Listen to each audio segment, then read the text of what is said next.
All right. Good evening, everyone. Hi, my name is Abhishek Gulia. I'm the founder of 10,000 Speakers, and welcome to this amazing day called World. Good evening, everyone. Hi. Today, we are going to celebrate something phenomenal. Amazing day called World. Good evening, everyone. Hi. Today, we are going to celebrate something phenomenal. Amazing day called Good evening, everyone. Hi. Today, we are going to celebrate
Good evening, everybody.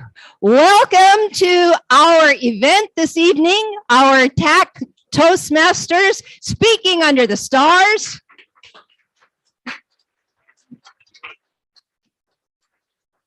In celebration of World Speech Day with the theme of New Harmony. We look forward to hearing from all of our speakers, both our juniors and our more seniors, our adults, on that theme.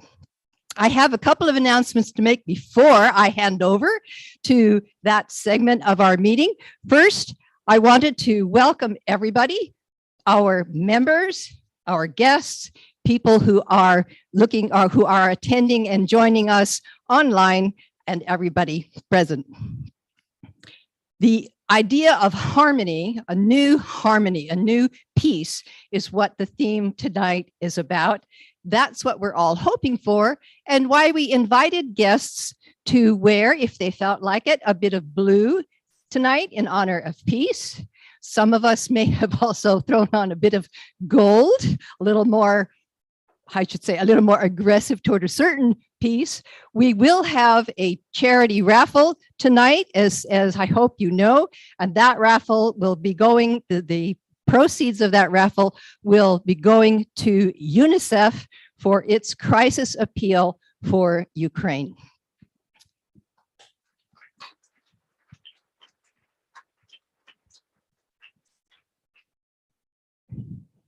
We would like to mention our sponsors who have been really, really gracious. And on all of the monitors, you will be able to see the prizes that they have donated. And I hope that you will go to the sponsor table. Is there anybody in the room who has not had a chance to buy tickets for the raffle yet? We do have, I think one hand went up, right? I will try to remember during the evening to give you more opportunities to do that as we roll toward the excitement of the actual draw itself. The prizes that you have purchased your tickets for will all go to the raffle, with the exception of one. As we keep the excitement up, the adult speaker, the first place prize winner of the adult speaker, will draw one prize, and all of the remaining prizes then will go immediately afterwards into the raffle itself. So please check out the prizes if you have not had a time to do so. There are some really beautiful things in there, some very expensive prizes in there. For example, a 2-night stay with breakfast for 4 at Hyatt Regency.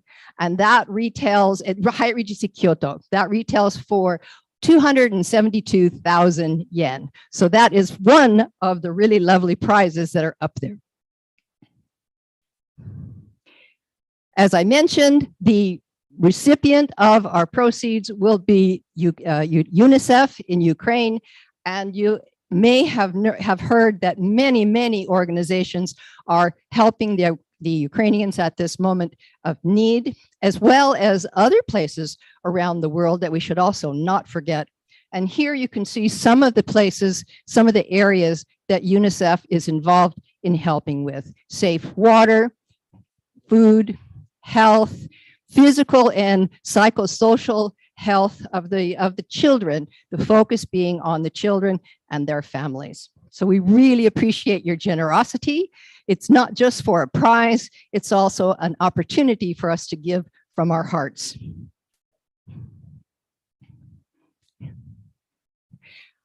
I do have a couple of other housekeeping items that I wanted to call to your attention before we talk about voting. So I'm going to go back to this one for a second. For those of you who are guests at TAC and who may not have been here before, the restrooms are right down to our left, past the elevators, down the corridor there. That's one of the more important pieces of information for us to have tonight. There is a photographer, Annie Cheng, our Toastmaster, is taking pictures as we speak. And this event will also be, the speakers will also be live streamed to the channels that host the World Speech Day. So if you do not want to be photographed, please very, as discreetly as you can, let Annie know, and she will make sure that you're not in any of the pictures. Now to voting. We would like to make voting very fast and easy, so we are going to do this electronically. Is there anyone in the room who does not have a smart device? Oh, cool. Oops. Wow, one person. Only we need, truly there's no one else? Ah, two people. Okay, it's nice to have company, right? That two people do not have smart devices, in which case those people will be invited to vote on paper, and that will be counted separately. So everybody, we want all of your votes in. By the way, we vote at Toastmasters for fun and for a bit of excitement. When we do this, we also are having the awareness that all of the speakers are to be congratulated for getting up there. So if you are speaking tonight, and if you are not the winner, please know that we appreciate you so much for the courage of getting up and speaking tonight, and for the gifts that you're giving us in sharing what you have to say. Everyone in that sense is very much appreciated, as much as anyone who has voted a winner. If you look at your agenda, you should see a QR code. Right? If you scan that code, that will take you to a page that looks similar to what you have on the left side of the screen, on the screens around us here, that says World Speech Day. I started with the youth. We will have a separate, it will show for the adults in the second part. But as an example, starting with the youth, you'll see World Speech Day youth speakers voting and comments. I highlighted in red that it will acknowledge your email, but that is not something that is going to be shared. That's just for you to know that it is acknowledging your email. The first thing. Oh, yes, we might want to let people get on the Wi-Fi. It is Coffee Cup, right? Capital C, or has it not been changed? Sorry? The guest Wi-Fi. Yes, if you are a guest, thank you, Joe. If you are a guest, if you look at the listed ones that are available, you will see TAC guest. Right? And that one you should be able to open with no code. For the members, if you don't know the secret code, come up and ask Joe. Okay. So you then be online, and the first thing you'll see is the best speaker. And in the case, the demonstration I'm giving you on here, it's best youth speaker, and you'll see them all listed. So using your own best judgment of how to decide who is the best, and it will not be easy, right? Put your fill in next to the name that you enjoyed the most, or you found the most challenging for the speaker, whoever in whatever way you think it's the best. Then if you continue to scroll down, you will see voting comments, and that's a place where you can give every single speaker a little comment. When I say a little comment, we want it to be helpful, positive, informative, but really short, because we want to move quickly. And after that, if you keep scrolling, the last thing you will see is any comments regarding the hybrid meeting or overall agenda, and your name only if you wish to, absolutely not required, and then submit. And when you do that, that will automatically go in, and it will be tallied by our vote counter. Right? Any questions on how you will be asked to vote? If you do have an issue, please raise a hand, and one of us will come over and help you. We have a really good team here tonight. I understand that people were getting to meet each other while the first few minutes, 10 minutes or so of the evening, which was I was late, and that's a big no-no for Toastmasters. I will not explain why I was late, my own fault. But in any case, we are a little bit behind. So I am going to ask for one quick opener that you haven't already done. I'd like you very quickly to find one other person in the room who is not sitting at your table, who you have not had a chance to meet, and just walk up, introduce yourself, and ask why that person is here tonight. Is that okay? This is a 2-minute exercise, totally, and then race back to your seat. Okay? Okay, please, go.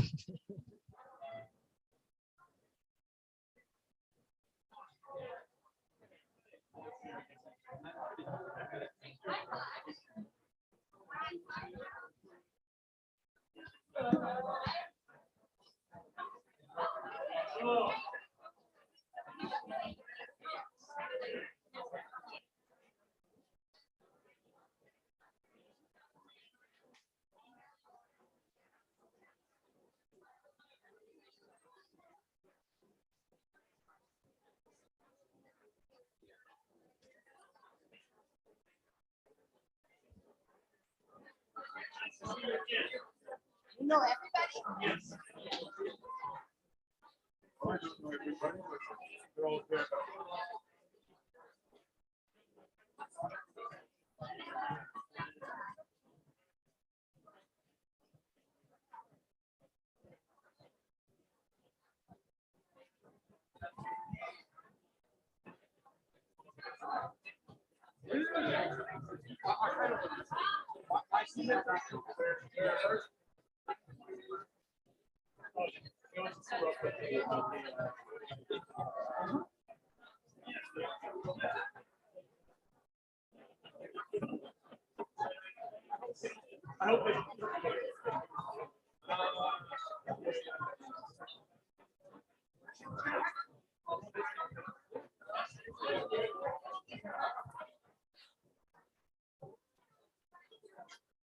Okay. Race back to your seat.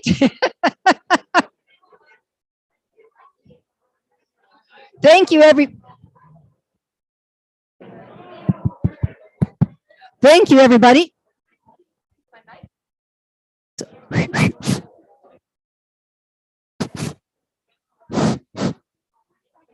Can we turn up this mic? It doesn't seem to be working.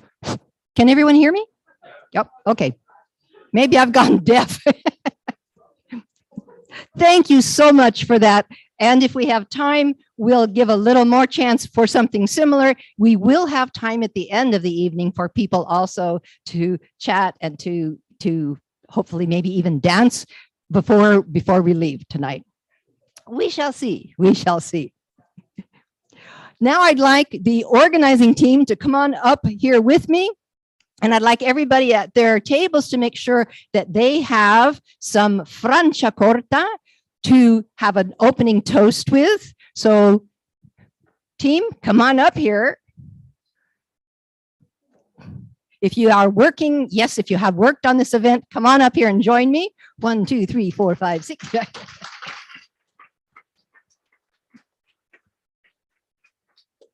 Are we missing anybody? We're missing Risa. Come on up for the kampai. Are we missing anyone else?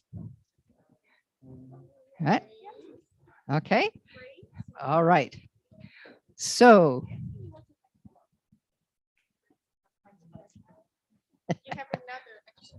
We have, yes, if you'd like. Yes. Put it right there. Put it right there. Okay, ladies. Grab a beautiful glass of Franciacorta. I think we have to give these back, don't we? These are the special ones.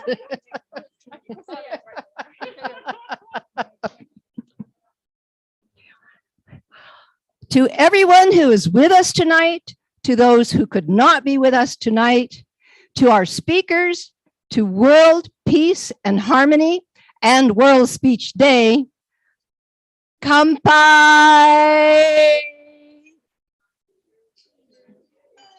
Cheers, thank Thank you for all the hard work. Cheers. Cheers. Well done, ladies. Kanpai. Kanpai. Well done. Well done. Well done. Mm.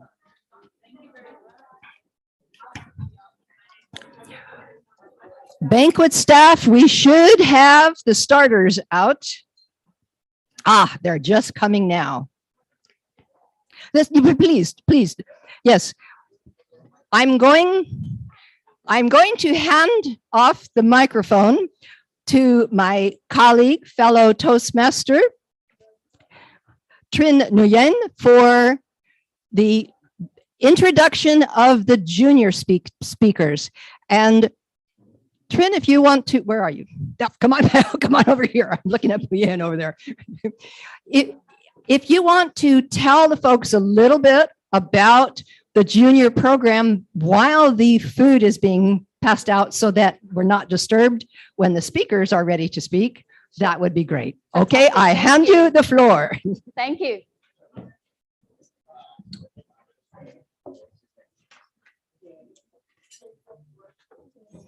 Thank you very much, Ginger, for the introduction. Good evening, everyone. 2 years ago, TAG Toastmaster Club, our own TAG Toastmaster Club, started a youth program.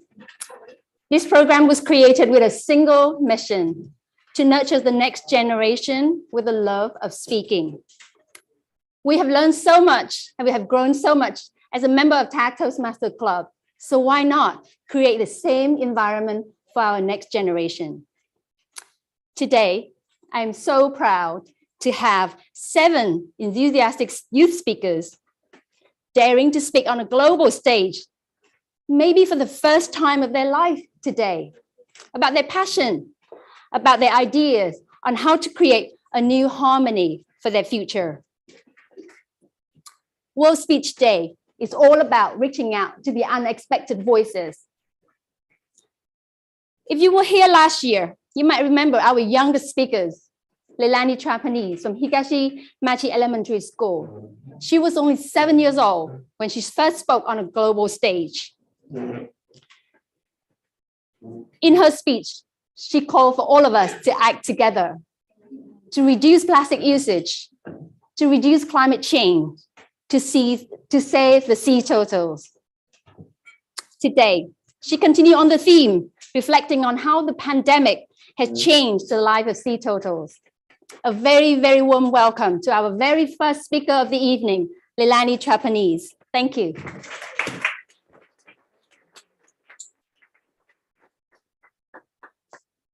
Hello, my name is Leilani Trapanese. Today I would like to talk about how COVID-19 changed the lives of sea turtles. Sea turtles are one of the endangered animals in the sea due to humans' daily activities. Turtles are very important animals. For example, leatherback sea turtles help eating jellyfish keep the balance of the ocean food chain. Green sea turtles help cutting down seagrass to keep seagrass beds healthy, which benefits other marine creatures. Today, I would like to talk about how the COVID-19 pandemic changed the lives of sea turtles. I would also talk about how pandemic brought good things and bad things to sea turtles' life and how we can help to bring new harmony to sea turtles. First, I'm going to tell you about the good things that happened to sea turtles. During the lockdown, people had to stay home and couldn't go to beaches. Because people weren't throwing trash on the beach or harassing the turtles didn't have to worry about being harmed, so they roamed freely around the ocean. According to the Phuket marine biologists, 11 turtle nests were found in Thailand, which is the highest number in 20 years. More nests were found on the other warm beaches, such as Florida, USA, Brazil, and India. Another good thing is that baby turtles were able to return to the sea without distraction. Baby sea turtles depend on the moonlight to crawl back to sea when they hatch. But because of resort hotel or restaurant lights, baby sea turtles get confused which way to crawl back into the sea, and they end up getting attacked by predators such as crabs and birds. But the beaches were closed and everything was quiet and dark. Many baby turtles were able to find the moonlight and travel to the sea safely.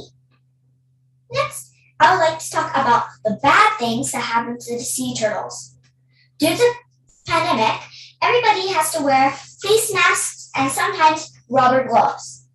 According to the World Health Organization, they estimate that 129 billion face masks and 65 billion plastic gloves are now used a month globally.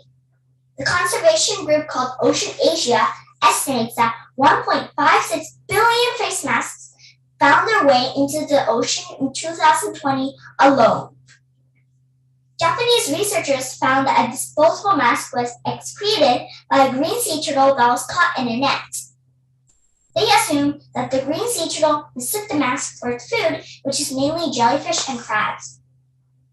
Another problem that sea turtles are struggling with is plastic products.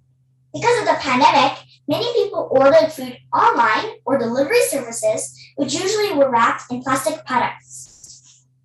The usage of plastic increased dramatically, which brought concerns to sea turtles.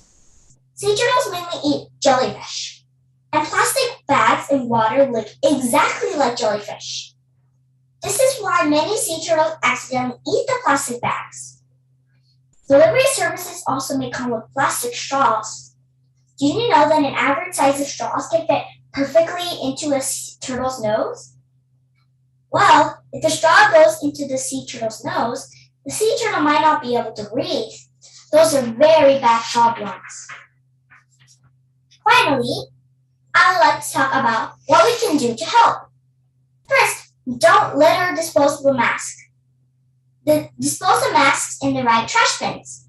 If you go to an empty place, wear a cloth mask so that you can wash it and use it several times. Recycle and use eco bags when you go shopping to avoid plastic bags. If you have a choice of plastic or paper products, such as straws, choose paper. Also avoid using plastic bottles. Switch to using a refillable water bottle. Use your own silverware to cut back on plastic forks and spoons. In conclusion, I think that even though coronavirus may be bad for us, it made a huge change for the sea turtles. We can all do our part to help sea turtles stay safe. I hope you enjoyed it. Thank you for listening. Hello.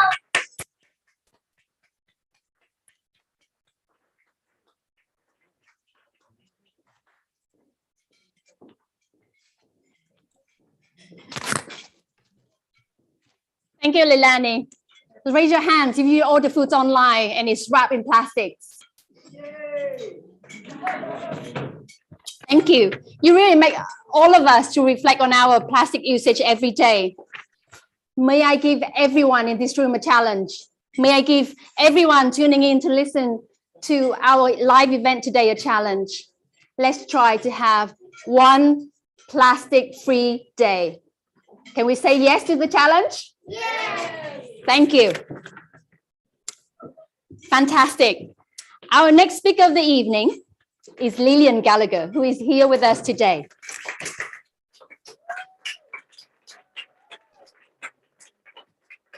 She is 7 years old, and today is probably the first time she's speaking in front of a big audience and live on social media. She's in year 2 at the British School in Tokyo. She loves swimming, skiing, and roller coaster, but not the one that go upside down. I hear you. I don't like it either. Her speech today is Harmony in Hard Times. Very welcome.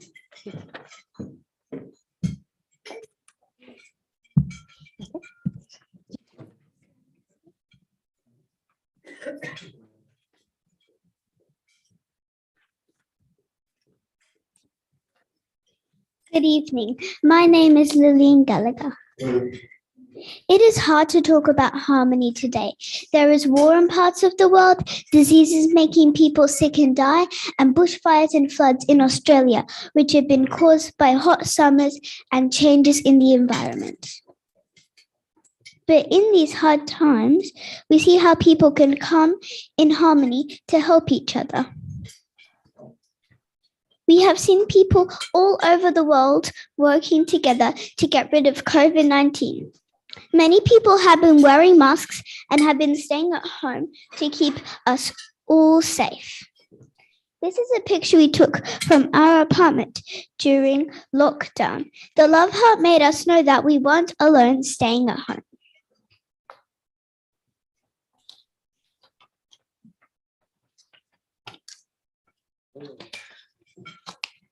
When schools were closed or when we were quarantining, teachers and our parents worked really hard to keep us safe and to keep us learning. We kept in touch with our friends and family on our devices to say hello and make sure everyone was okay. My dad and so many people around the world worked from home and still do to spreading germs in the office and on the train. I secretly like this because I can see him when I get home from school. The Tokyo 2020 Olympics changed to 2021 to keep athletes in Japan safe. Athletes had to wear masks and keep distance from other teams.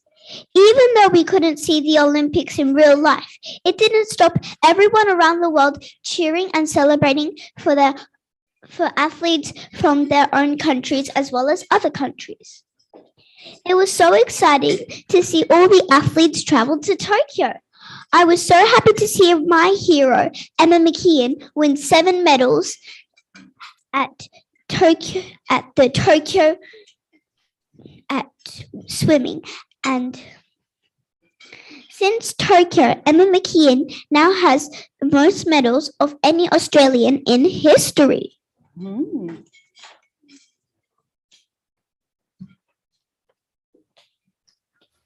Some countries have shared masks, medicine, and medical equipment with other countries that don't have enough.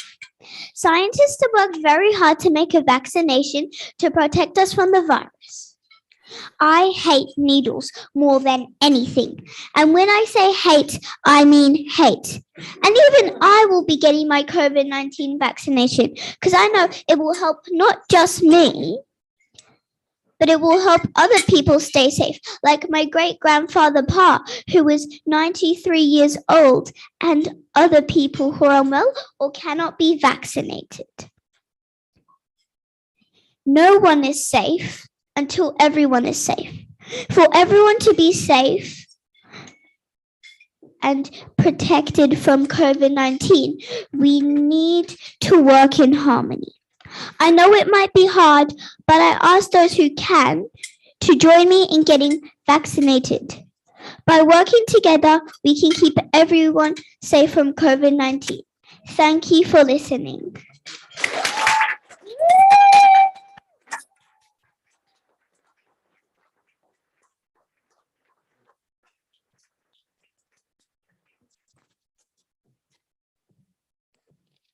Wow, what an amazing, confident voice. We are all so proud of you. I hear you. I'm vaccinated. And I love your message. To create a harmony, we have to work together. We're living in a community. By working together, we can have collective impact. Thank you. Very great speech. Our next speaker of the evening is Mana Trapanese from Higashimachi Elementary School. She's passionate about hula dancing, but unfortunately, she's not going to dance for us tonight. Maybe one day she will. Today, she would like to talk to us about screen time. Her speech title is Switch Off Kids and Screen Time. Or maybe I should say Switch Off Kids and Adults and Screen Time. Very welcome, Mana. Thank you. Mana Trapanese, and the title of my speech is Switch Off Kids and Screen Time. Today, I am going to talk about kids my age and the negative effects of too much screen time. Kids love their smartphones, computers, video games, and iPads. Do they really understand the negative consequences of constantly being glued to a screen? I'd like to explain the relationship between too much screen time and eyesight myopia, childhood obesity, and the impact on brain development. After today's speech, I hope you'll consider reducing your screen time. Let's talk about myopia first. If young children's eyes are glued to a screen at close range too much, there's a high possibility their eyes will become myopic or nearsighted, where the eyeball becomes oval shaped. If you get myopia at a young age, it can lead to severe eye health complications without treatment. Some cases of myopia are so severe that they lead to glaucoma, which causes blindness. An article from Science Daily stated that eye health experts found that overusage of mobile phone screen time can increase chances of getting myopia by 30%. Next, childhood obesity, driven by too much screen time, has skyrocketed in Japan. Screen time, especially during the coronavirus lockdown, replaced many other activities like outdoor play and physical exercise. Many schools went online and all of the classes were continued from home, except PE and recess. No PE means no play. So, what replaced play and exercise? It was screen time. According to a study by the Japan Sports Agency, elementary and middle school children's overall physical abilities have significantly dropped compared to 2 years ago. The number of children who exercise 60 minutes per day other than PE class have decreased. On the other hand, the number of children who spend more than 2 hours with screen time has increased. We could see the more screen time a child had, the more physical ability dropped. As a result of this, the rate of obese children have dramatically increased to the highest in Japan history. Of course, this is tough to avoid during the pandemic, but we should make sure we change our habits when we go back to home. Finally, too much screen time negatively affects child brain development. Kids who spend too much time on devices may get poorer grades and have weak communication skills. According to an article from Health Matters of the New York Presbyterian, children who spend more than 2 hours a day on screen time activities scored lower on language and thinking tests. And some children with more than 7 hours a day of screen time experienced thinning of the brain's cortex, the area of the brain related to critical thinking and reasoning. Put simply, your brain will shrink from too much screen time. Also, the article states that adults talking with children is extremely important for language development and social interaction.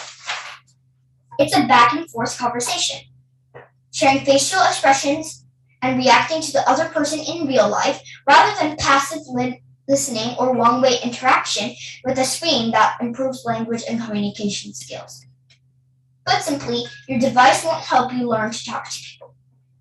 Device and screen time can be fun and convenient, but overuse can have bad effects on kids like me. I'd like all of my friends to have a bright future, so let's remember to put the iPad down and pick up a book or go play outside. Stay safe during the coronavirus pandemic, and thank you for listening.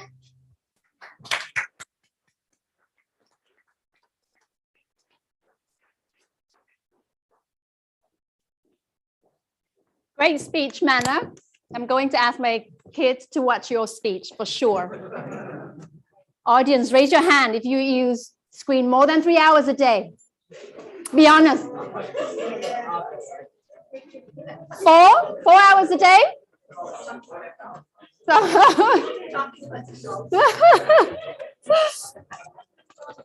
Can you guess what my challenge to you all is? Let's try to have, yes? Very good. Hey, let's say yes to Lillian's challenge. It's not my challenge. Lillian challenged all of us to try to have a screen-free day. Everyone say yes? Yes. Perfect. Don't forget your challenge today. A plastic-free day and a screen-free day.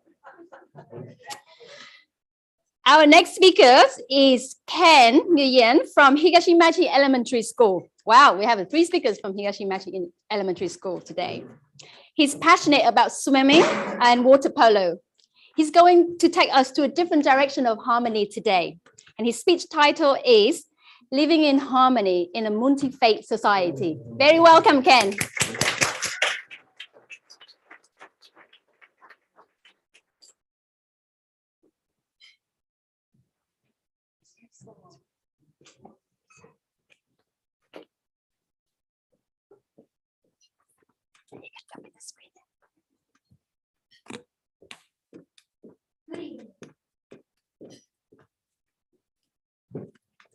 Good evening. Thank you for the opportunity to speak at World Speech Day event today. Toastmasters and guests, What do you believe in? What is your religion? Don't worry, I won't ask you to raise your hands. To me, the world is very interesting with a diversity of people having different cultures and beliefs. I went to school with people from all over the world. Some of my friends are Christians, some are Buddhists, some are Muslims. We all have lots of different ideas, stories, food, music, and we all learn from each other. I can't imagine a world without religion. Can you? But is religion a power for peace? Or does it cause conflict? We can categorize different religions in the world as polytheistic and religions and monotheistic religions. The Greek and the Romans are polytheistic. They worshipped multiple gods and goddesses.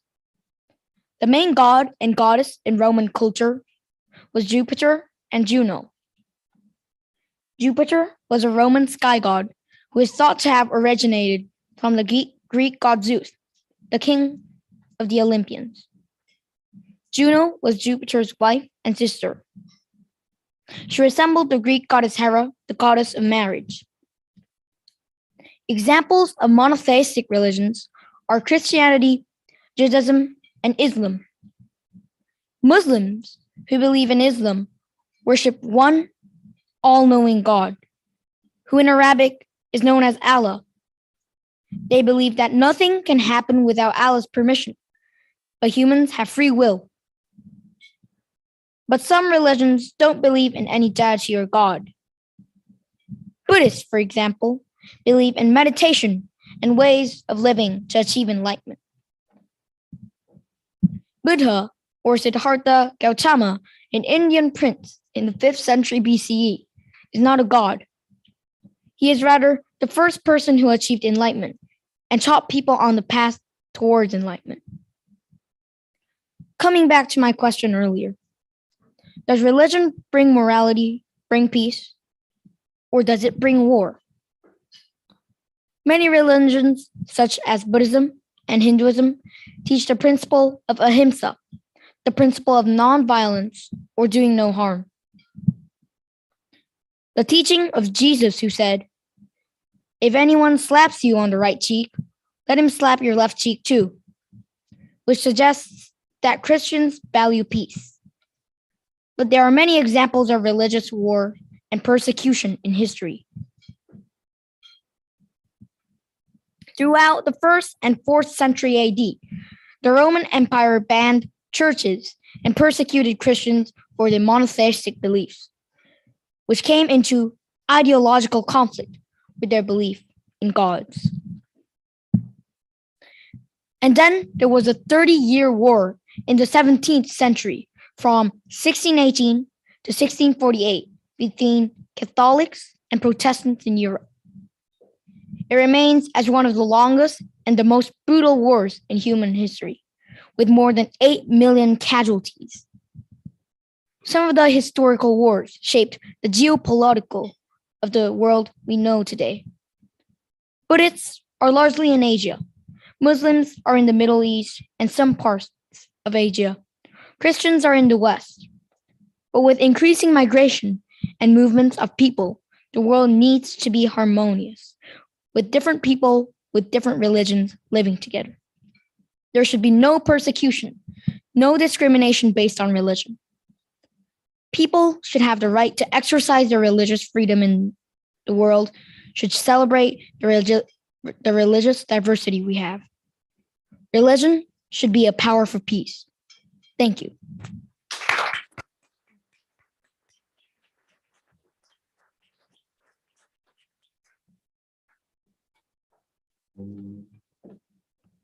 Very much. Thank you very much, Ken. I feel we are so lucky to live in a world. I feel we are so lucky to live in a world. I feel we are so lucky to live in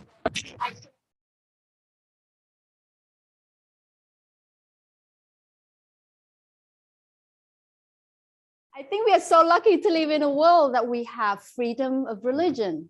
There are many other parts in the world that do not.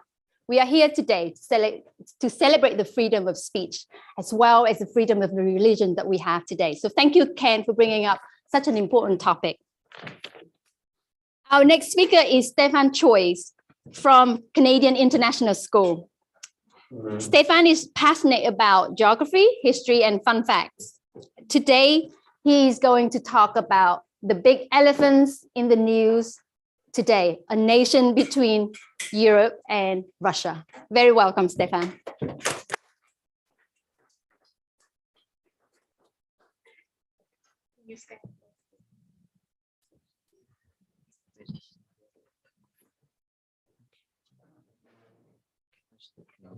Just wait for the slides. Just wait for the slides. So this is going back, right? Okay. Okay, this will take a bit while. Yeah.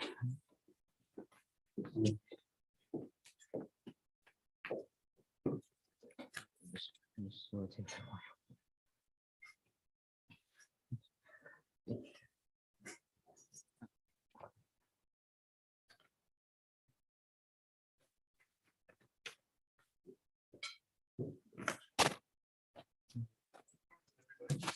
Let's have a big round to Stefan Choi.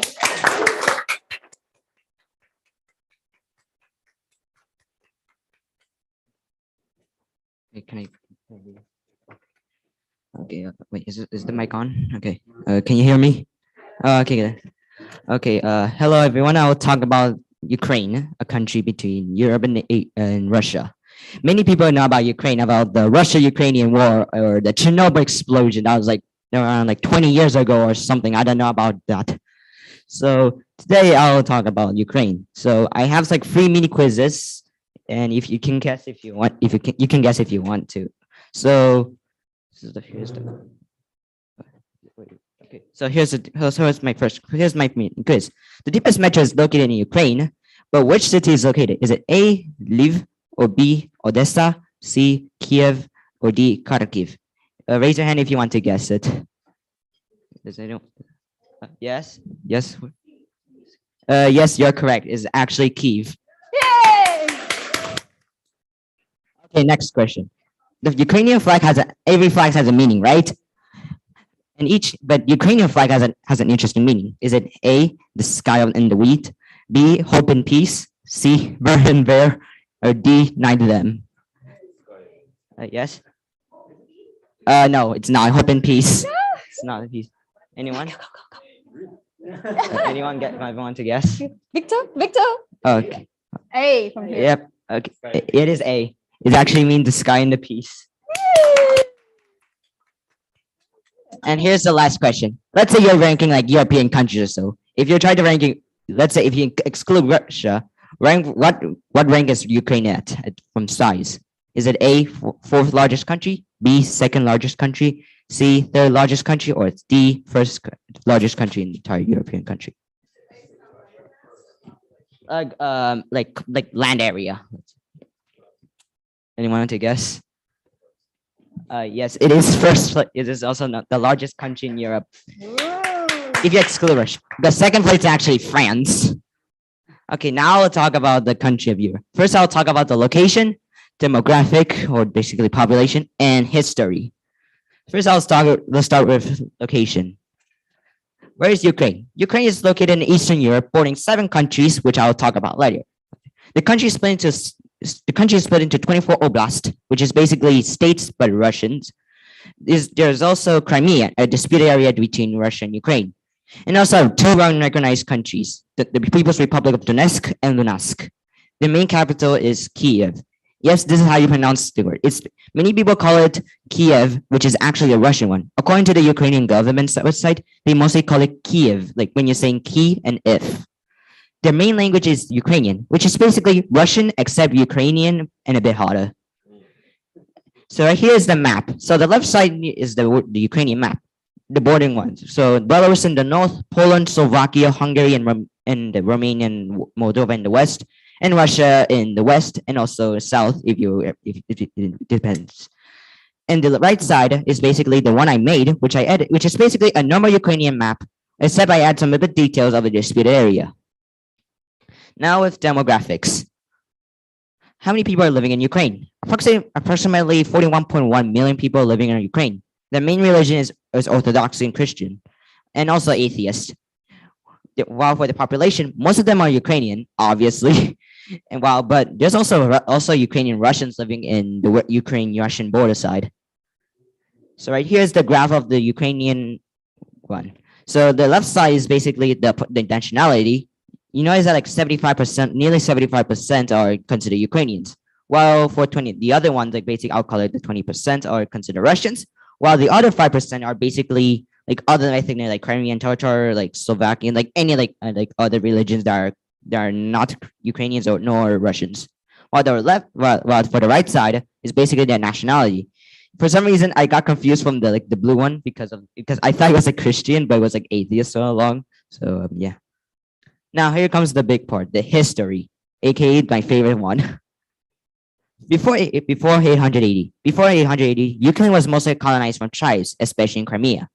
During the 6th centuries, the Byzantines and the Romans decided to colonize Ukraine. But most of them are just colonizing the Black Sea because they have like better resources. But during that, the 300 AD, the Goths stayed in Ukraine, but they decided to colonize, but they were colonized from the Huns.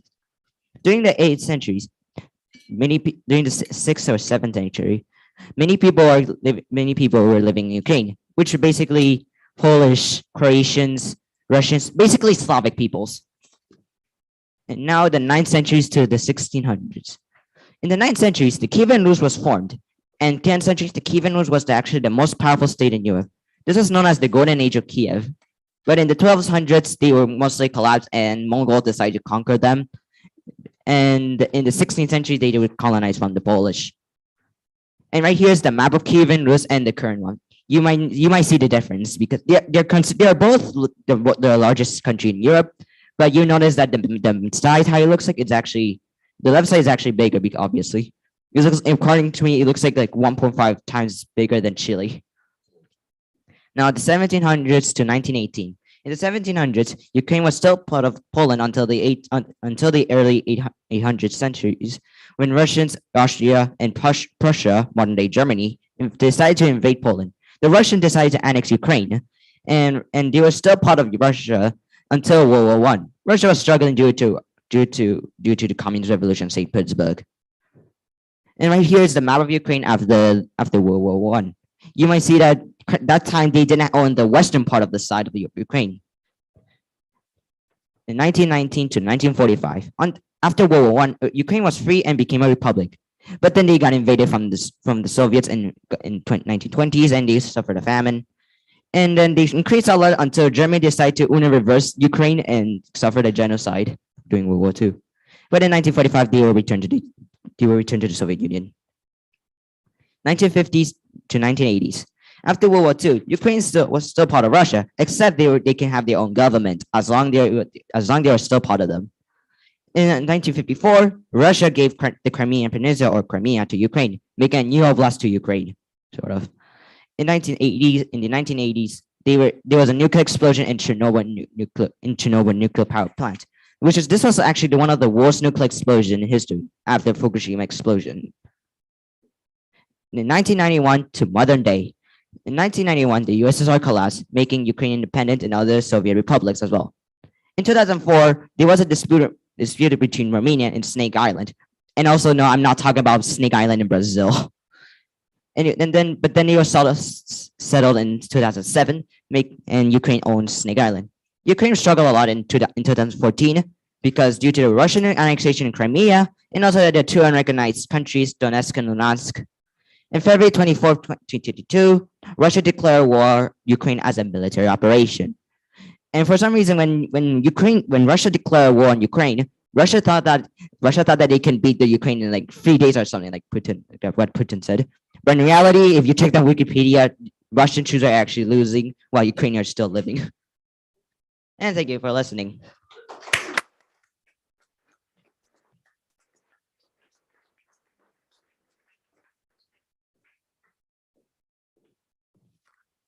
Thank you, Stefan, for giving us a comprehensive history and geography of Ukraine. It's true, to understand what's going on in the current events, you have to go back and learn about the history of that region. Thank you very much. Continuing on that theme, our next speaker is Nami Kincaid from International School of the Sacred Heart in Tokyo. She loves acting, dancing, and playing all sports. She's the vice president of the Student Council and is discovering a passion to lead and inspire others. Her speech title is, I'm a kid, so what do I know? Very welcome, Nami.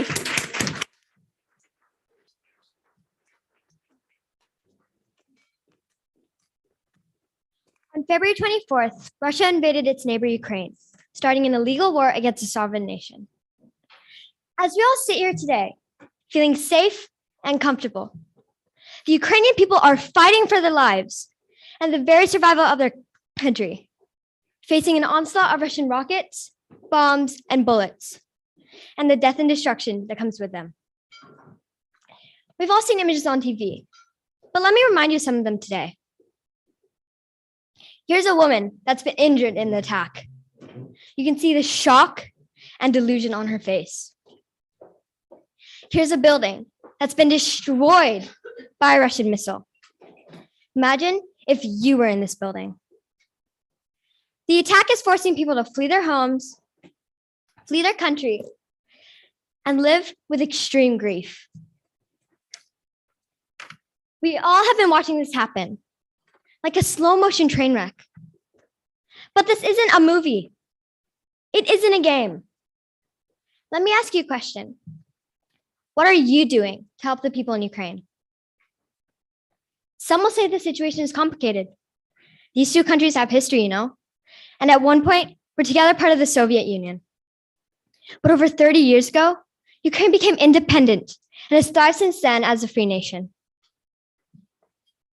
Increasingly, Ukraine has grown closer to Europe, embracing the liberal values of the West and the freedom and economic promise that offers their people. This love of freedom, democracy, and hope, that is what is under attack right now in this war. I say what's happening now is really quite simple. One man is pursuing this attack. This man. This man doesn't like freedom.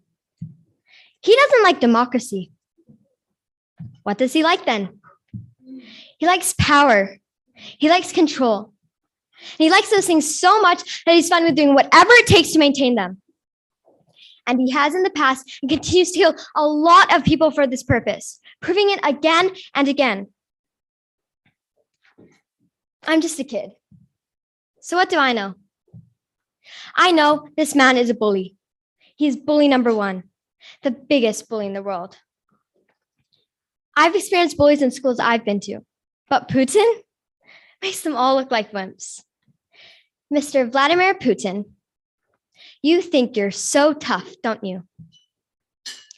The Western world, mainly the US and the EU, have reacted to Mr. Putin's war by providing money and some equipment to help Ukraine's defense, while penalizing Russia, Mr. Putin, and his friends with economic sanctions.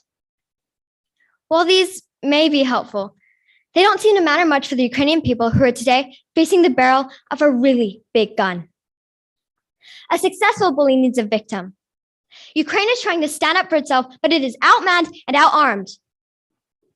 A successful bully also benefits from those who stand by and enable him. We didn't wake up yesterday and discover Mr. Putin to be a bully. Haven't we known this for a long time? We must have had a lot of chances to do something to prevent this war, but we didn't do it. So here we are. I can't help but say shame on Western country leaders for enabling Mr. Putin over the years and for not doing more now. People say that if we do more to defend Ukraine, we will risk World War III and nuclear war. Well, if that's the case, we should have done something differently before, because what is happening now is just unacceptable. It is so very sad to watch these people getting killed and their country getting ruined just because they embraced and loved freedom and democracy. Is it really the case that we can't do any more? Again, I'm just a kid. So what do I know? I know that just seems wrong. But of course, most of all, shame on Mr. Putin for caring more about power and control than the own sanctity of life. He'll call his move strategic for Russia, despite most Russian people being against the war. When it comes down to it, Mr. Putin is in this for himself and his own perverse image of what Russia should be, despite how not strategic that is. History, however, has a way of catching up with bully dictators who do terrible things like Mr. Putin. And while he tries to control what the Russian people think, I believe that the Russian people aren't in for this or for him. Let us hope and let us pray that becomes his biggest problem. I'm just a kid. So what could I possibly know? I know that if I speak, you speak, we speak. We can make our voices louder. And if I do, you do, we do. We can make a difference in the lives of the people in Ukraine. Thank you.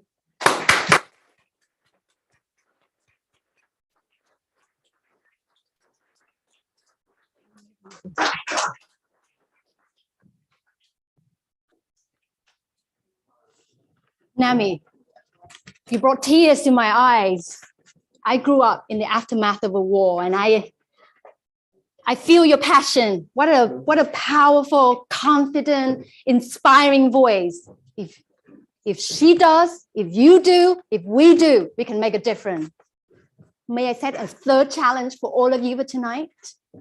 Next time, when you see a friend, in addition to asking how you are, how are you?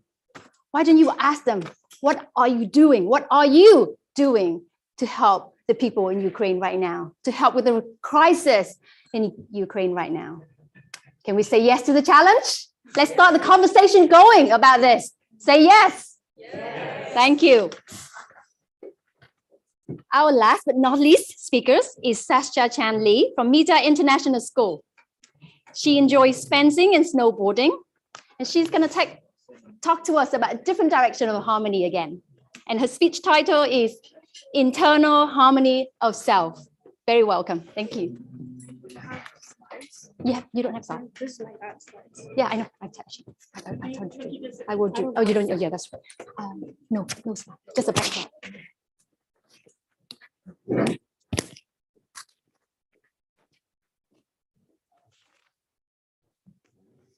As a teenager myself, it's easy to say that my generation is very disharmonious with ourselves.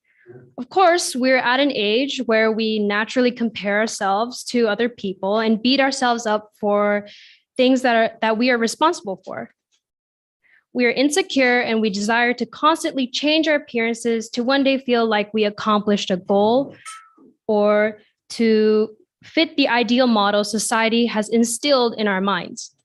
However, on the other hand, we are brutal, judgmental, and unapologetic when it comes to comparing ourselves. The sad truth is we compare ourselves to people who are lesser than ourselves to make us feel better. Does that make us bad people? Putting all this in simpler terms, we have two conflicting sides in our minds. One side wants to improve ourselves, and the other is content with who we are. The balance between these two minds is essentially what inner harmony is. For instance, in my case, I go on Instagram on a daily basis. I know I'm terrible. I see tons and tons of photos with beautiful models, and I think to myself, God, I am so ugly. I'd feel sad and self-critical for a while, and then I'd just be unhappy for a long time. Then I'd go and make a full workout plan and a whole list of new ambitions and goals, which over time I strive to achieve. But all this hits way harder when it's with a close friend. The pain gets more personal because the comparison is more realistic, because supposedly you and your friend should be at the same level in regards of, well, everything.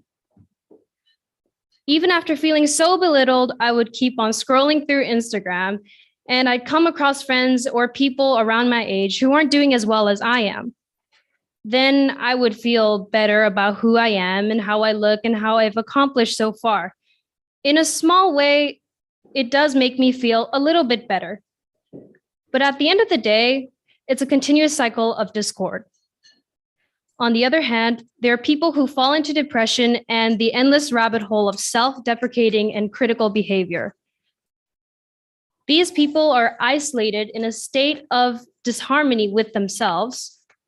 They have no balance. Sadly, this imbalance exists within the majority of the teenage population. In several studies, teenage and young adult users who spend most of the time on Instagram, Facebook, and other platforms were shown to have a substantially from 13 to 66% higher rate of reported depression than those who spent the least time. So where does that leave us? It leaves us with the majority of teens obsessing over self-shaming rather than self-esteem. Some people say that models are cause of this harmony and that we shouldn't look up to them as much. Some even say that we shouldn't have models at all. So let's say in the future, we've developed some sort of technology that allows us to see ourselves with a product or some sort of outfit. For example, it can show us what we look like exactly with an outfit. Now, what if in the future there is a new law that illegalizes models and any type of advertisement of beautiful people? The only form of advertisement we would get is where we can only see ourselves in an outfit or with a product. In other words, we can only see ourselves and how we would look in an outfit, and we won't have any other archetype or even mannequin to look at. Will this eliminate all of our problems? Please think about that for a bit. I don't think this will solve anything, because no matter what, we will see other people who are better than us. We meet people in person every day, and some will look better, some will look good as us. That will remain true no matter what. We will feel belittled and horrible no matter what, regardless of having models or not. The majority of people who are stuck and isolated in that one state of mind are the problem. We need to learn how to balance the two sides rather than continuously obsessing self-shaming. We also need models. We need some sort of archetype or form of ideal to push ourselves to become better. If people had no exposure to something that is better than them, they would never feel obliged to improve themselves or to strive to achieve their ambitions. The importance of all this is that eliminating the ability to shame ourselves is not the answer. We cannot go extreme on self-love or self-esteem because the balance is what creates our internal harmony. Now, to be honest, I'm not so sure if I am living a harmonious life myself. I don't know if I'm balancing self-esteem and self-shaming correctly. Maybe the question is what you think, or maybe that's the answer. Thank you.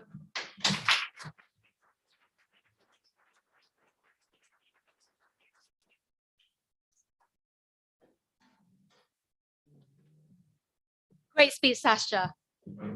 Inner harmony is as important as the harmony of the society. So as you can see, the theme of the day is a new harmony, and we have 7 speakers who interpret the harmony in their own ways. In inner harmony, the harmony of family, harmony of society, harmony of the world. But the common theme is to create a new harmony, we have to work together to get our collective impact. Youth Toastmaster, I'm also proud of you today. You all have done an amazing job. Audience, could you spend a few moments to do the voting for the best youth speakers of the evening? If you can also spare a few moments to write encouraging positive comment to our youth speakers. This is our next generation. For the audience in the room and who is tech savvy, you could use a QR code on your agenda and that will take you directly to the Google form where you can vote. If you prefer to vote in paper, if you prefer to write comments, and the paper forms are also available for you in your table to write comments. For the virtual attendees, Drew is going to send you the link and please click on the link to vote and comment. And I'm very glad to have Toastmaster Grace Lee today to help me collect and counting the vote. Meanwhile, may I invite all the youth speakers to come up and receive your certificates of participation. And we will announce the winner after the quiz. So all the youth speakers, please come up and you're going to get a certificate of participation. Come.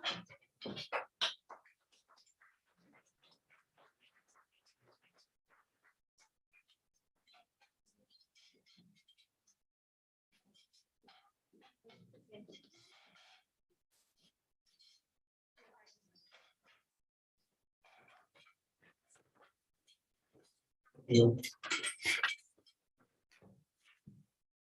Lillian, everyone come up. And we're going to take a pictures up here. Sasha. Ken, Stefan, Lillian. You guys just face that way to take a picture. Stefan, you can come from the side. Lillian. And now you want to step behind here. Yes, yes. And Mana and Leilani, if you're listening live, I have your certificate of participation here.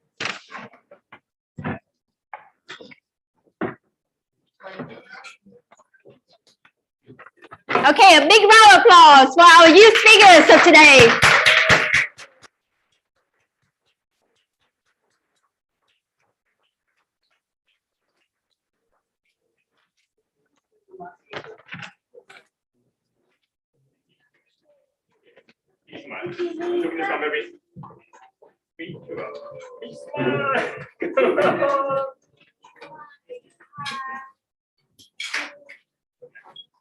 Thank you very much. Fantastic. I'm going to hand over the microphone to our Toastmaster of the day, Toastmaster Ginger Grigg, to take us to the next segment of the evening. Off you go, Toastmaster Ginger. Thank you. He will do when after the announcement. And then we have a little surprise.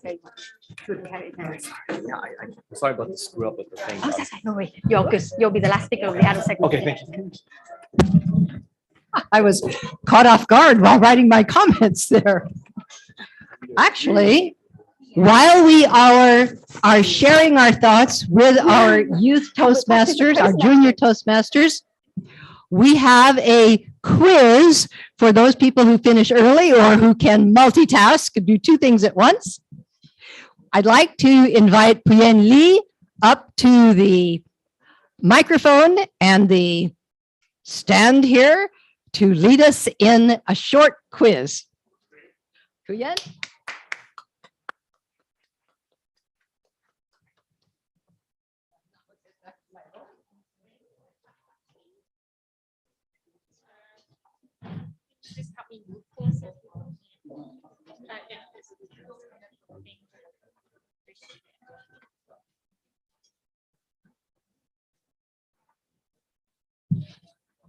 Hello.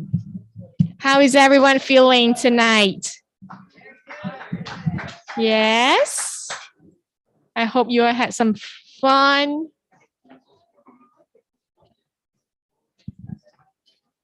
Yeah. Great. Just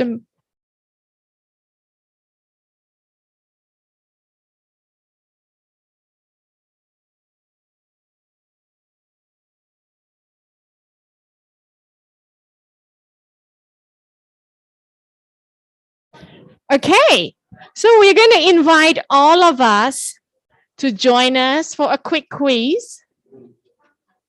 Adults or grown-ups, if you win, you're going to get one of these.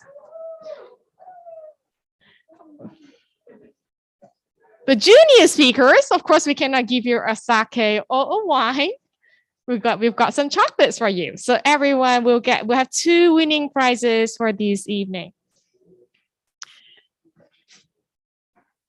This is gonna be how it's gonna work. For those who would like to participate, you're gonna get 5 questions from me.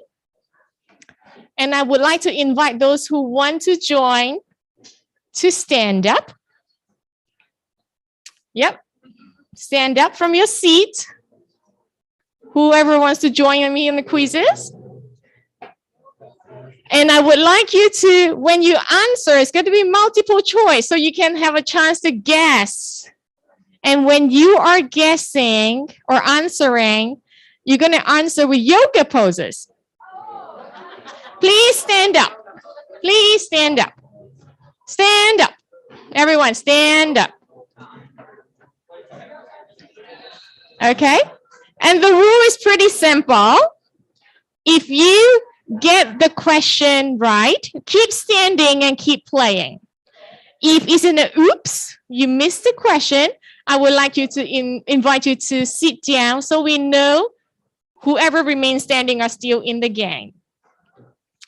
And just remind me, in the event of a tiebreaker, I will just do a traditional way of cards so we can get through this game.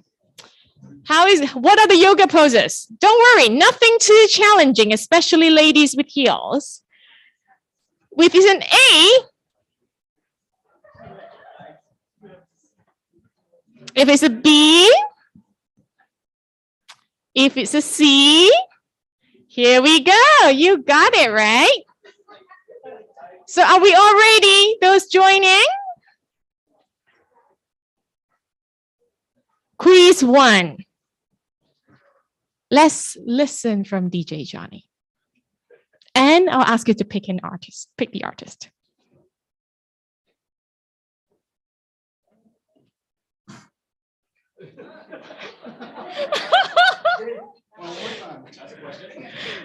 That's the music for. Oh, so I suppose they need to know the list of songs or no? No, We're just gonna guess. yeah, they're just gonna guess. All right, here we go.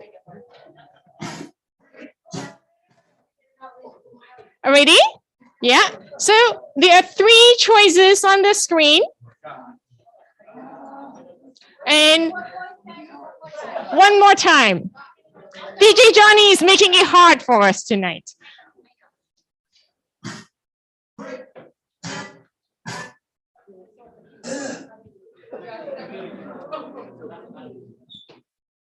Okay, so in 5, 4, 3, 2, 1, you are to pick your answers.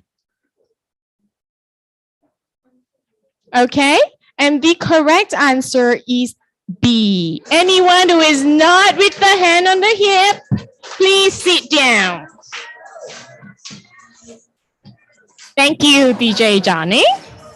Okay, all right, we have a few seated down. Take to the next one. Right, people who didn't get it right, sit down. What's this on the picture here? Grapes? Don't worry, I'll make it a little harder. But I would like you to pick, what type of grape is this?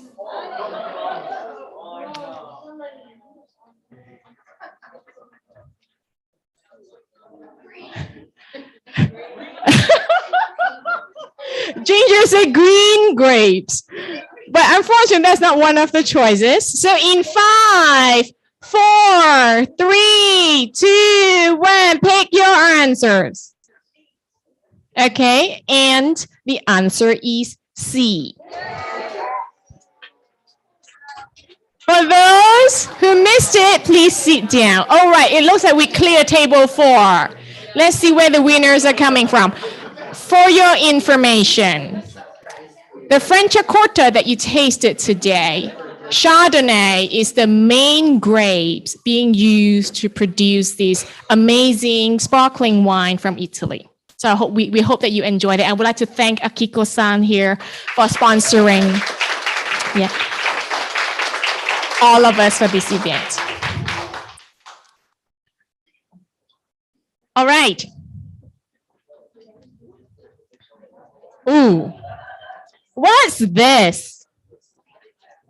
I would like to give you a choice, and these choices is the initial of the person with this pose or posture. In 5, 4, 3, 2, 1. The answer is C. Let DJ Johnny review. Michael Jackson. Thank you, DJ Johnny. Okay, let's move swiftly. What's these? Rice. Is it rice for? It's hard. 5, 4, 3, 2, 1. Okay. The answer is A. These are polished rice, specifically at 23%. So Mr. Richard over there has kindly sponsored us the Dasai sake that you all tasted during starters, and also one to up for grab and one more in the raffle. And he has also brought us quite a few sparkling waters that you can take home with you tonight. So thank you, Richard.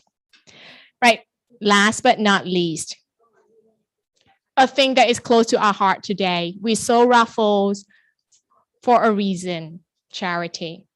American Club, we are big on charity. My dear group friends, Table 5, Connections members, and Grace over there. Any more Connection members, raise your hands. And Ginger, S, and many more, big on charity. Last year, they did a lot of amazing events and donated 7 million yen to many different charities. So my quiz to you is, which charity had the highest donation amount from our dear Connections group?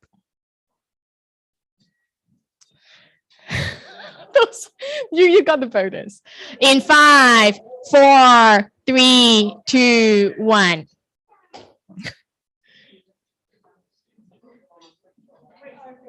The answer is B.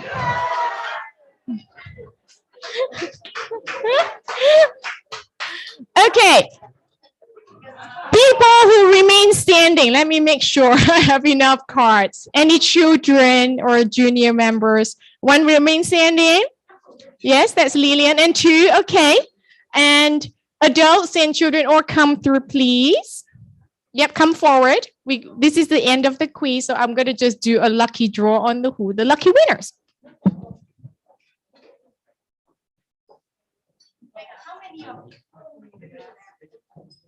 How many? 4, 5, 1, 2, 3, 4, 5, 6, 7. Yeah. 1, 2. Olivia is here. Olivia, yeah. 1, 2. Okay, you will win if you get the joker. If we get the joker. Correct is okay. Make sure you don't say it.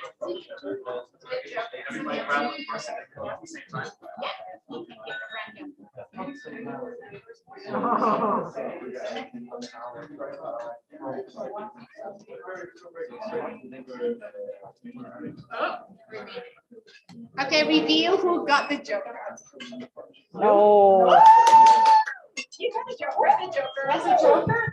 Who has the joker card? Oh, Makoto-san and Jennifer, congratulations.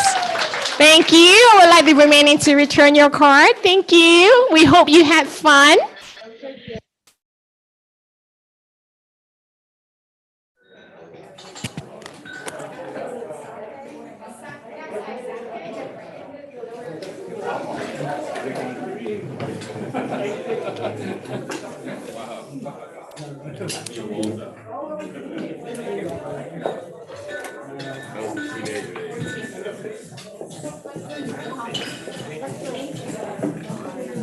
Thank you everyone for joining us on the quizzes, and congratulations to our winners. To the kids? The chocolate to the kids? Okay, yeah, pass it to them. For the quiz, yeah. Yeah, and we will also award it to Akira and Lillian too. I will pass it back to Trent.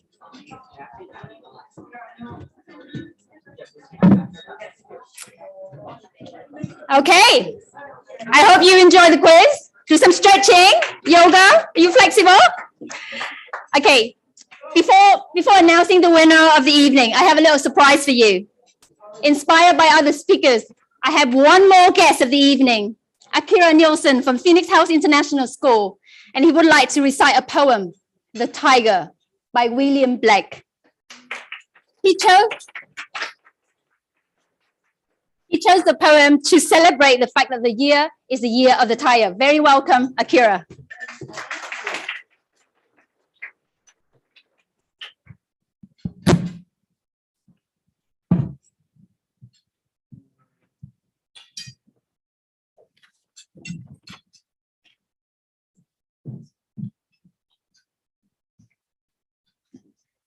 The Tiger by William Blake. Tiger, tiger, burning bright in the forests of the night. What immortal hand or eye could frame thy fearful symmetry? In what distant deeps or skies burnt the fire of dying eyes? On what wings dare he aspire? What the hand dare seize the fire? And what shoulder and what art could twist the sinews of thy heart? And when thy heart began to beat, what dread hand and what dread feet? What the hammer, what the chain, and what furnace was thy brain? What an anvil, what dread grasp, dare its deadly terrors clasp? When the stars threw down their spears and watered heaven with their tears, did he smile his work to see? Did he who made the lamb make thee? Tiger, tiger, burning bright in the forest of the night, what immortal hand or eye dare frame thy fearful symmetry? Thank you.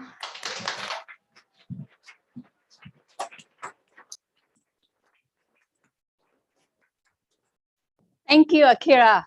What a beautiful recital to end the youth segment.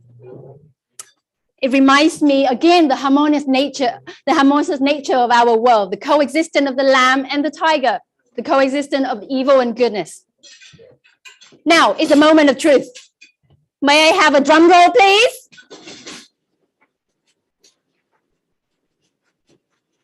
The second best winner of the night goes to Lillian Gallagher.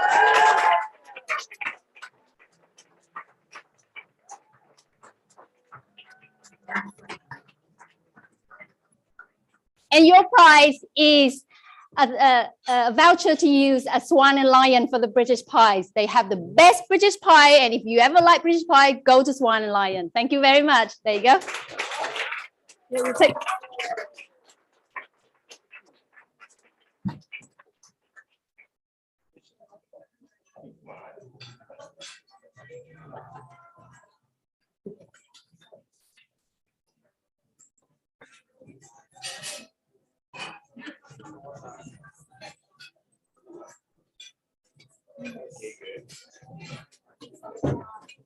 And finally, the grand prize of the youth speakers, the winner of the youth speaker segment of tonight goes to Naomi Kincaid. Very welcome. Congratulations. Can I have a bigger round of applause, please?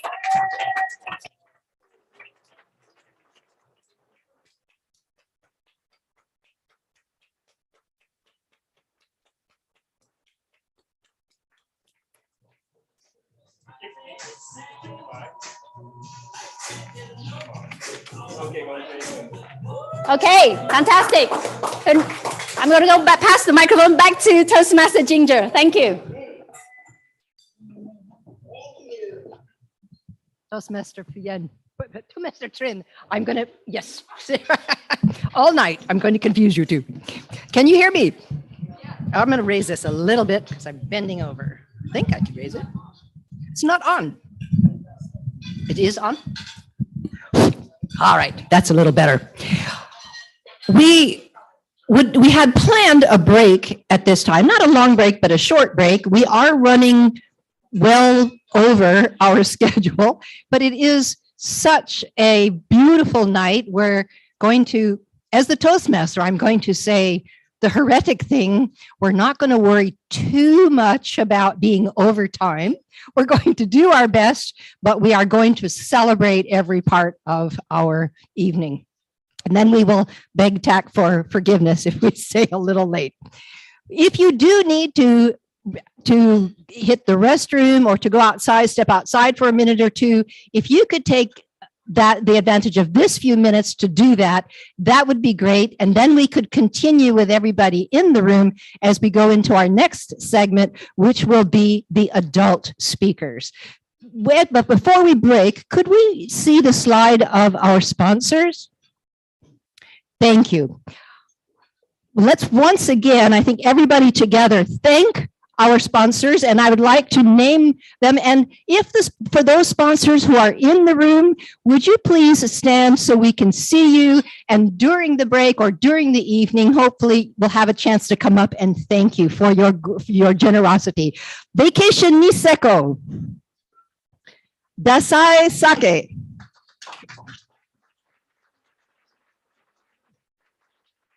could we go back to the other slide, please? Thank you. Hyatt Regency Kyoto. Myself and my husband Dieter Habel for the Fola bag.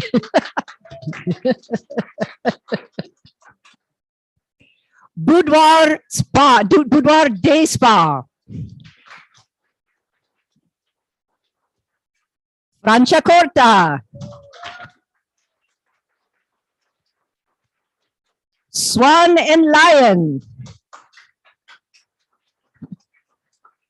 and Urban Heroes.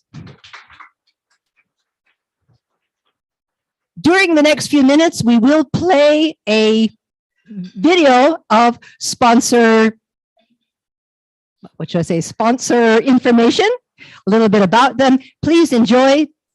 As I said, if you need to step outside now, and then we will continue very, very soon. Thank you all.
can I have your attention? We will break for 2 more minutes. If you would like to buy additional raffle tickets, we are ready to receive your money and wish you good luck. So if you'd like extra raffle tickets, please get them now. 2 more minutes, and then we will resume.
Barbra Streisand.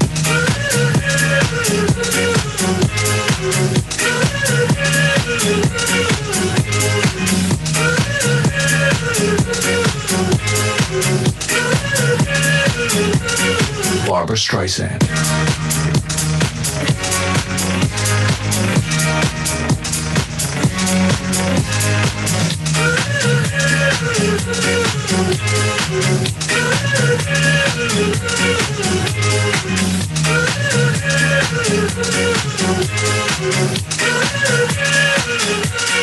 Barbra Streisand.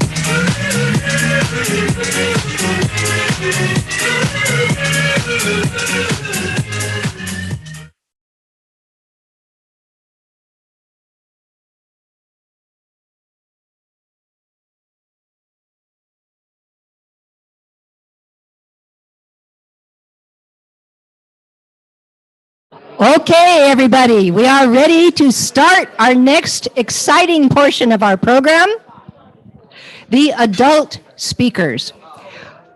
What I would like to mention on behalf of our banquet staff is that I've asked them if for people who are finished eating, if they could start cleaning up the plates, because that's the noisiest part of the staff's assistants here, and we'd like to keep it as quiet as possible during the adult speeches. So without having to gulp, if you could finish off at your quickest pleasure, that would be great. For those who are already finished, we'll start clearing up, and then we'll start the dessert service and coffee and try to interrupt our speakers as little as possible. Okay, dozo. Everybody's ready for our first speaker, our first adult speaker. Our first adult speaker is Ursula Williams.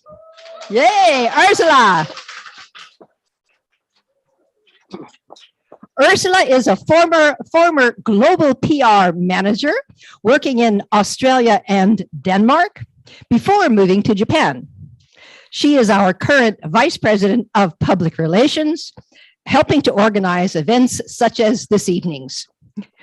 Yes, well done. The title of Ursula's speech is Disharmony is Everywhere, and there's nothing we can do about it. Ursula, to you. Thank you, Ginger.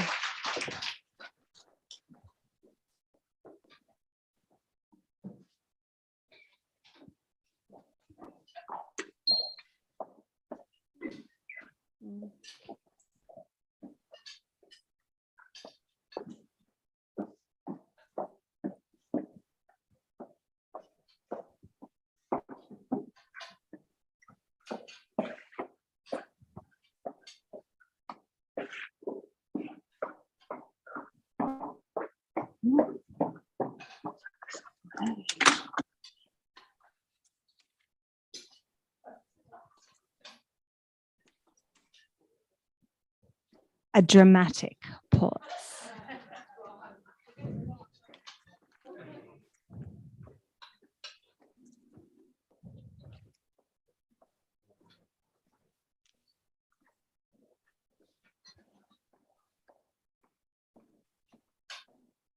If you think I'm about to talk about harmony, if you'd like to hear about harmony, there's the door. I'd like you to walk out now. No, seriously, go on. In the next 5 minutes, I'm going to talk to you about why disharmony is everywhere and why there's nothing we can do about it.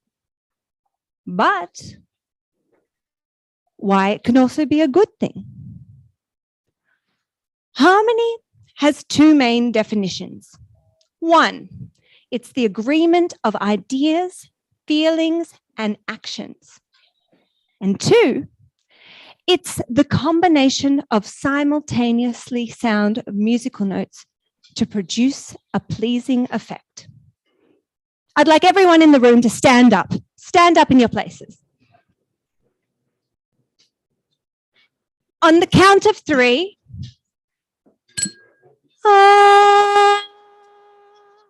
1, 2, 3.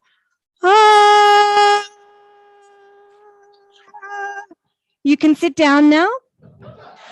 That was terrible. Oh, no, there's definitely no harmony in this room. To have a harmony is like a musical orchestra. Everyone is playing to the same sheet of music. But in reality, it doesn't feel like that. Sometimes it feels like this guy over here, he's playing to Beethoven. And Stefan over there, he's playing to Beyonce. And you've got Martina over there, she's playing to Baby Shark. Everyone is not unified. Everyone has different feelings and actions and ideas. But with so much disharmony out there, can it be a good thing? Yeah, sometimes. Disharmony is better than false harmony. Think back to your workplace or your school or your relationship with your partner. Sometimes it's much better to get things out in the open than it is to just play along and pretending everything is fine. It's like the equivalent of a calm ocean with a bunch of sharks swimming underneath. If you have false harmony in the workplace, your team ends up being disengaged, unmotivated, and then they basically might go along with things to keep the peace and not be a troublemaker, but in the end result, they might produce something which is not of optimum quality because their heart wasn't in it. You should have the courage to stand out and to be different. And sometimes that might rock the boat a little bit. You need to think different. Disharmony can lead to innovation. For example, imagine you had custom tires made for your special edition bike and it got stolen. What do? Do you throw the whole bike away? Or maybe you could donate it to a local artist who could turn it into an opportunity, who could see things fresh with new eyes. Innovation needs a little disruption and disharmony to produce great things. If you think about some companies, these are classic business case examples that I'm sure many have seen before, but some companies such as Blockbuster, which for the kids in this room, you would go to with a chunky rectangular black object and you would take this object home and you would put it in your VCR and watch a movie. Whereas nowadays we have Netflix.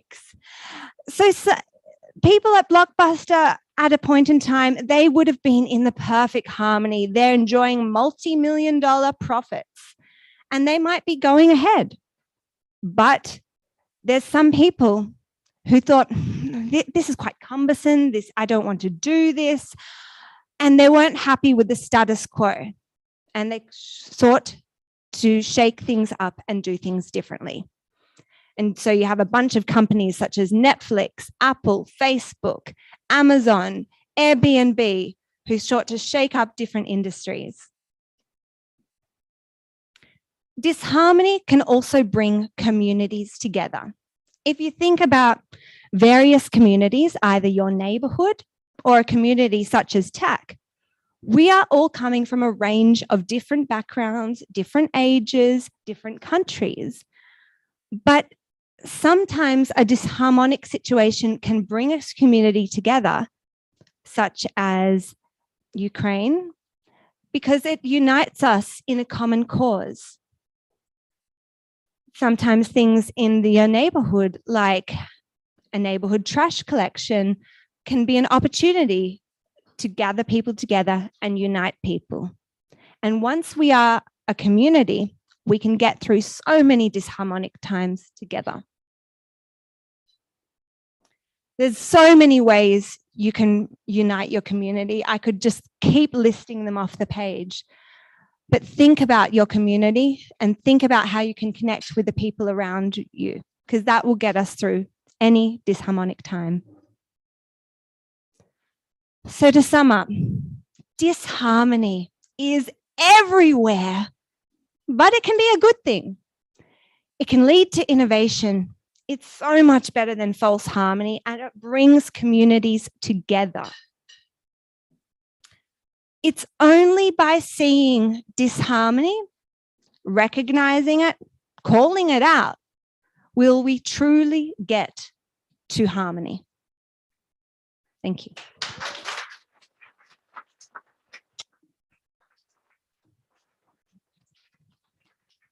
Thank you, Denise, for so eloquently letting us know that disharmony is so much better and so more creative than false harmony, and also that we in this room have no harmony.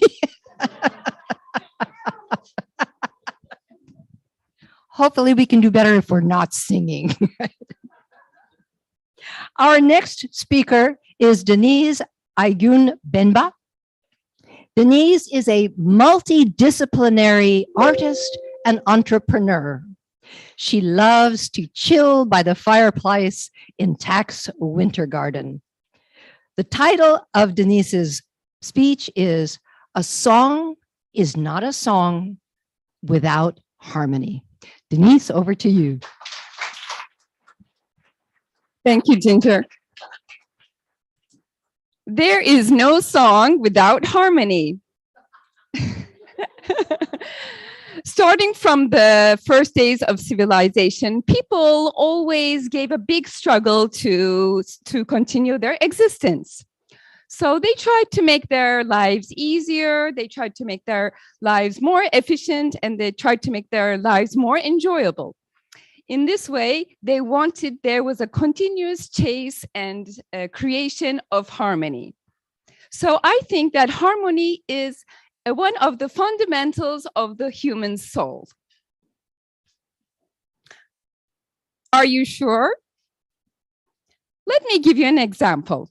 Let's say you are sitting in your living room and there's a nicely painted wall in front of you, but on one part of this wall is kind of little damaged.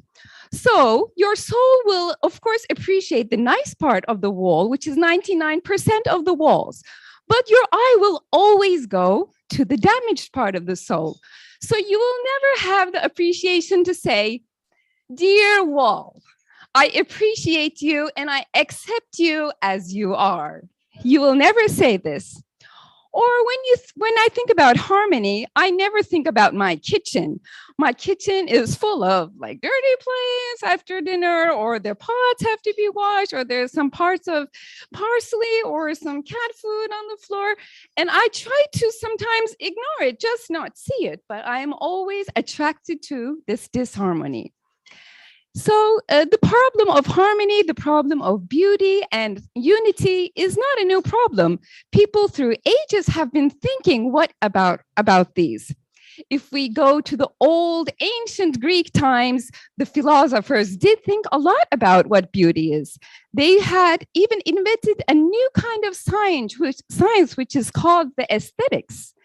And Aristoteles did write one of his works on this theme of the aesthetics, where he was thinking about the secrets of what beauty is. So Aristoteles was saying that the beauty is not a personal taste, but beauty can have its order, has its proportions, and beauty has its rules. And he was claiming that beauty can be measured. And Pluto, for example, he was claiming that the real reality was the reality of the gods and the reality of the ideas, and that our life on earth was a simple illusion. And as art is imitating the life on earth, art actually is just an illusion of the illusion. And he considered of art being very, very dangerous. So I must say, I do not agree either with Aristoteles or either with Pluto.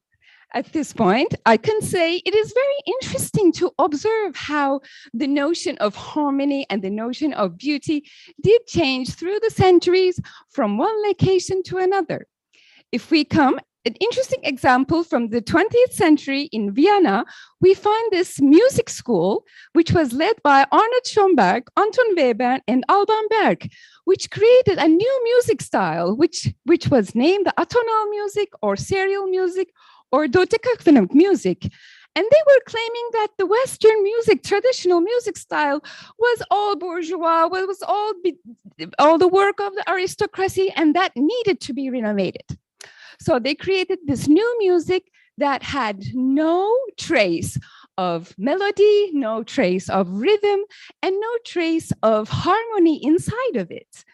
So it became a very, very noisy and disturbing kind of music. And I'm very happy that era is over. So now we can listen and chill and sing and play our own songs. And if we were going to call Paul McCartney and ask his idea about what music is, I'm sure he would say, there is no song without harmony. Thank you.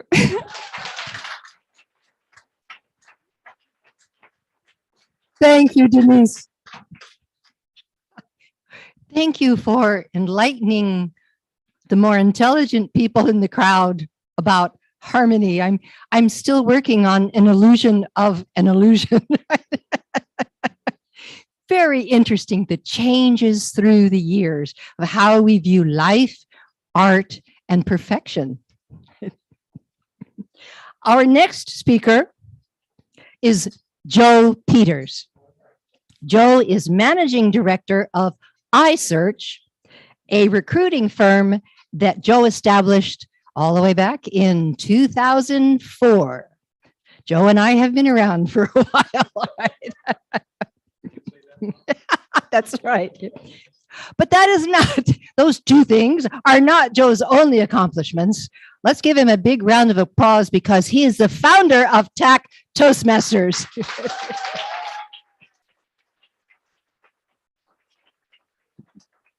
The title of Joe's speech is Edit Yourself. Thank you, Ginger. How does that lend itself to harmony? Edit yourself. Well, you've got to be in harmony with your audience. So you need to edit yourself to do that. And I need a clicker so I can be in harmony with my slides. Let's see if I can get this to work. Top button? Nope. That button? How about that one? Okay. Have you ever sat through a movie and you thought, wow, this could have been a lot shorter? 3-hour movie, could have squeezed that down to 2 hours. Go machine. There we go. Oh. Or have you had a friend or somebody tell you a story that you're thinking, oh my God, is this guy going to ever shut up? It just goes on and goes on and goes on. How about a book when the author managed to squeeze 300 pages into 500 pages? A little bit wordy. So what do we need to do? We have to edit ourselves. We have to omit needless words. Got to cut out the fat. Get rid of those words, squeeze them in, tighten up the belt. How do you do that? You read your speech, you write it first. You should always write your speech first. I've gotten up and done speeches without writing. That's what we call table topics in Toastmasters. But read your speech, read it again, come back a few days later. Stephen King says, put it aside for a few months and then come back and read it. Be a self-editor. Don't wait for somebody else to edit you. When we're giving speeches in Toastmasters, we don't have editors. I've written articles for TAC magazine and for some other publications, and I'm always thankful for a good editor. What I think was really tight and was really great, after the editor got done with it, I could see how much better it was. So you need to be a good editor for yourself. It's painful to cut our babies, to take those wonderful words, those eloquent phrases and throw them in the trash, but we've got to do it. It's the only way you're going to be able to edit yourself. You don't have to use that old adage in writing. It's called, you got to murder your babies is really what it's called. Not a good term, but you don't really have to murder them, but you do have to modify sometimes. Sometimes you got to modify your kid's behavior, right? Well, you've got to modify your speech too. You have to get rid of those needless words, and you'll be surprised when you go through it and you start cutting back words, how many words you can get out of a speech. Speaking of how many words do you need in a speech? All depends on how fast you talk. The average American speaks, or the average English speaker in America, I should say, speaks at about 150 words a minute. JFK was a little faster than that. He was around 180 words per minute, but most people speak at about 150. When you're doing a presentation, anything between 100 to 150 is fine. If you're speaking to a native English speaking or whatever your language is, Japanese speaking, any language, French speaking, if all are native speakers, you can go a little bit faster. But when you're speaking to an international audience, slow it down about 25 or 30%. It's something that I tell the recruiters in my office. We recruit bilingual Japanese. Bilingual doesn't mean they understand everything we say. I listen to them, I make them listen to themselves, Slow it down 25 to 30%, maybe a little bit more. You don't have to overdo it. Let's see if this will work. See if, What does the yellow light mean? Slow down. Okay. What?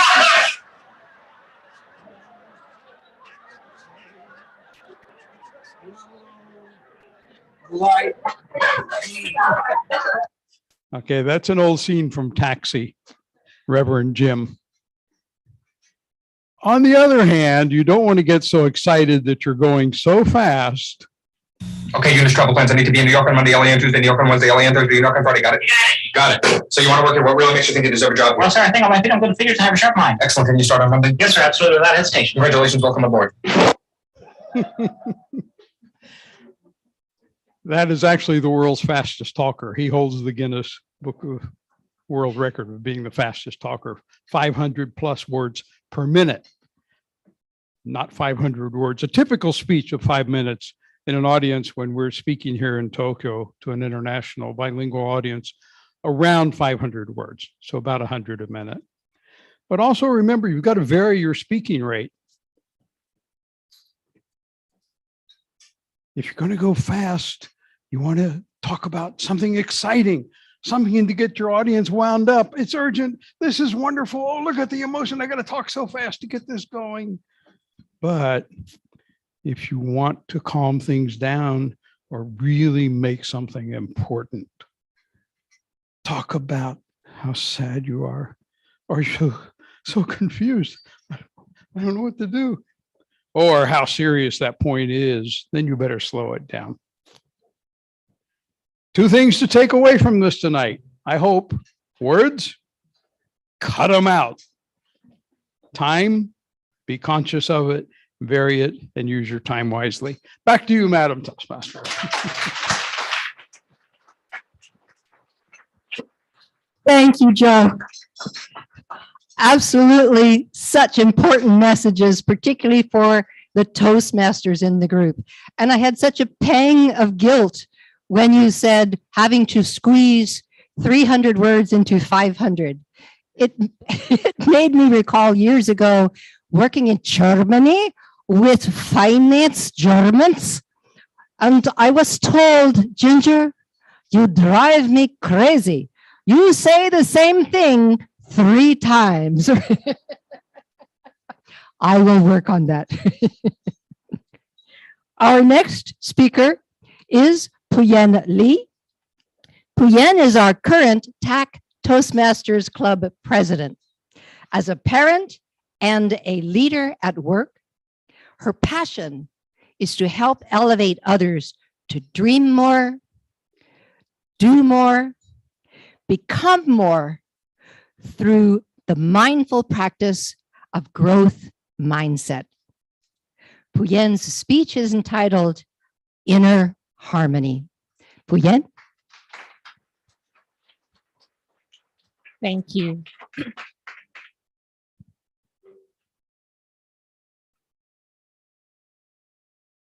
I was 19. I was very excited at the time when I received my first ever offer to study in England at the University of Manchester. Being the first child in my family being able to study abroad. But one evening, my mom came to me and said, maybe not this year. I was like, what? Why? You know, you're a girl. And at home, the boys, especially your elder brother, hasn't yet been studied abroad. So maybe it's not yet your turn. I stood there, puzzled, and I asked her a question. Do you think if he gets this offer, will he be able to graduate?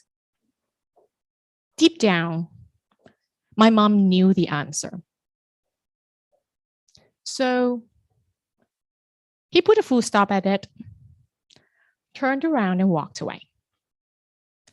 I stood there, puzzled, disappointed, angry, and more importantly, confused. But if I look back today, is that her fault? I was born in a third generation of Chinese in Malaysia. We moved on to bigger houses, earning more money, improving our social status.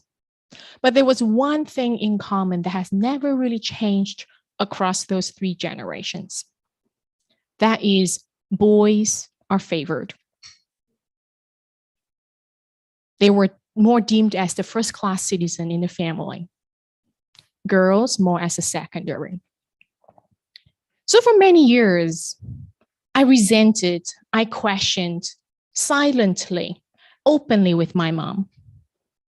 I got nowhere. The culture that we were in that thought that should be protected was too strong. The resistance to change and step away from that status quo was too strong. Deep down, I felt throughout, and I still feel today that I deserved better. But the world around me was quite the opposite. So if you're living in and growing up in a conflicting environment, something will happen. And this is what happened to me. Over many years as I was growing up, I cultivated a lot of thoughts that turned into habits and beliefs, such as this: I'm not worthy. I'm not enough. I'm not lovable. Because I was told that I'm a girl and not a boy. Many years later, I became a parent myself. And funny enough, I do have a girl and a boy. So I had to make a decision on what to do with my own parenting. When I was not yet parenting with high amount of self-awareness, I saw my mom's parenting in me repeating to my children. I saw it with disbelief and disappointment at myself. If I did not like how I was being brought up, why and how could I bring that to my children? So I decided to change. Books were my helpers, my teachers, and my friends. I leaned into authors like Carol Dweck on mindset, Susan David on emotional agility, Brené Brown on rising strong, and many more. I learned a ton, and I can spend 2 days talking with you about those. But let me just leave 3 things of what I have learned in my journey. We are what we believe. The words we say to ourselves and the images we picture in our minds become our reality. We are capable of change because humans, by very nature, are impermanent. So one habit to the next, one thought to the next, one action at a time. I changed myself. I call these Project Me, my inner transformations.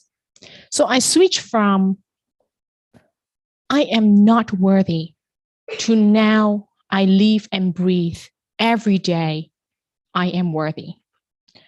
I switched from I am not enough to now every day believing and living that I am enough.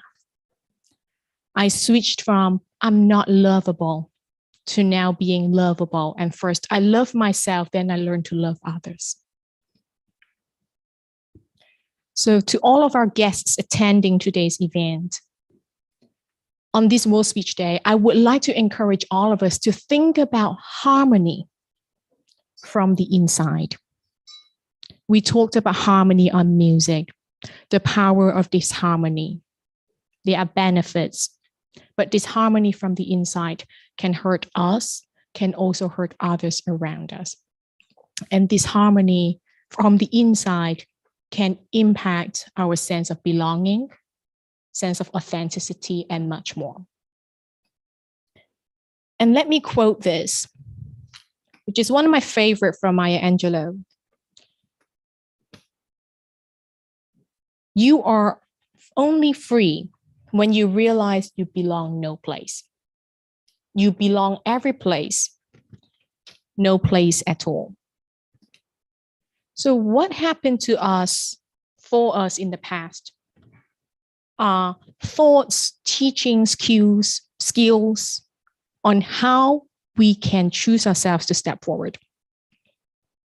We can have come from a place of disharmony, but we can also choose to go into harmony, and it starts from the inside. Be intellectually curious, keep learning, keep on moving, until the very day when it is time for us to leave this Mother Earth. We all still have time to get to our inner harmony. And your inner harmony belongs to you, it's available to you, and it is what equips you to feel loved and cherished and enough. Thank you very much.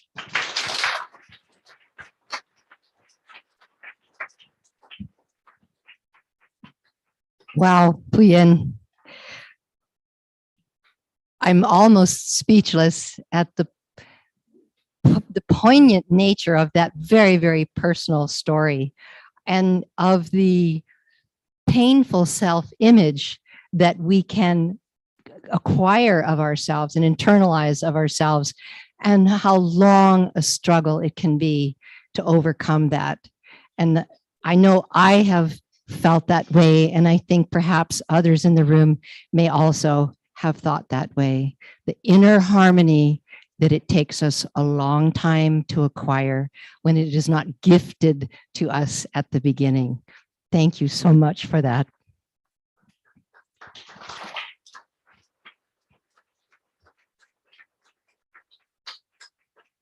Next, we have a duo. We have a pair of speakers, Makoto Ishiwata and his wife, Miyu Ishiwata. Makoto is the owner and president of Forward, an English school here in Tokyo. He has been teaching English and public speaking to adult learners for 40 years, which is hard to believe when you look at him. Makoto's wife, Miyu, has been in the hospitality business for 20 years. And Makoto tells us that Miyu has also been his mentor throughout that whole time. For their speech, Makoto and Miyu will recite together Amanda Gorman's poem, The Hill We Climb, which some of our audience may recognize from US President Joe Biden's inauguration ceremony. Makoto and Miyu, over to you.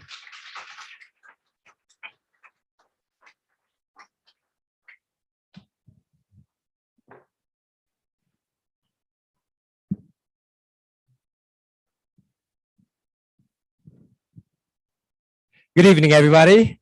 Wow, what a wonderful day. And okay. You have to hold on to this mic. Amanda Gorman, do you know Amanda Gorman? Yes, she is the youngest poet laureate. And she was only 21 last year in January when she performed this poem titled The Hill We Climb.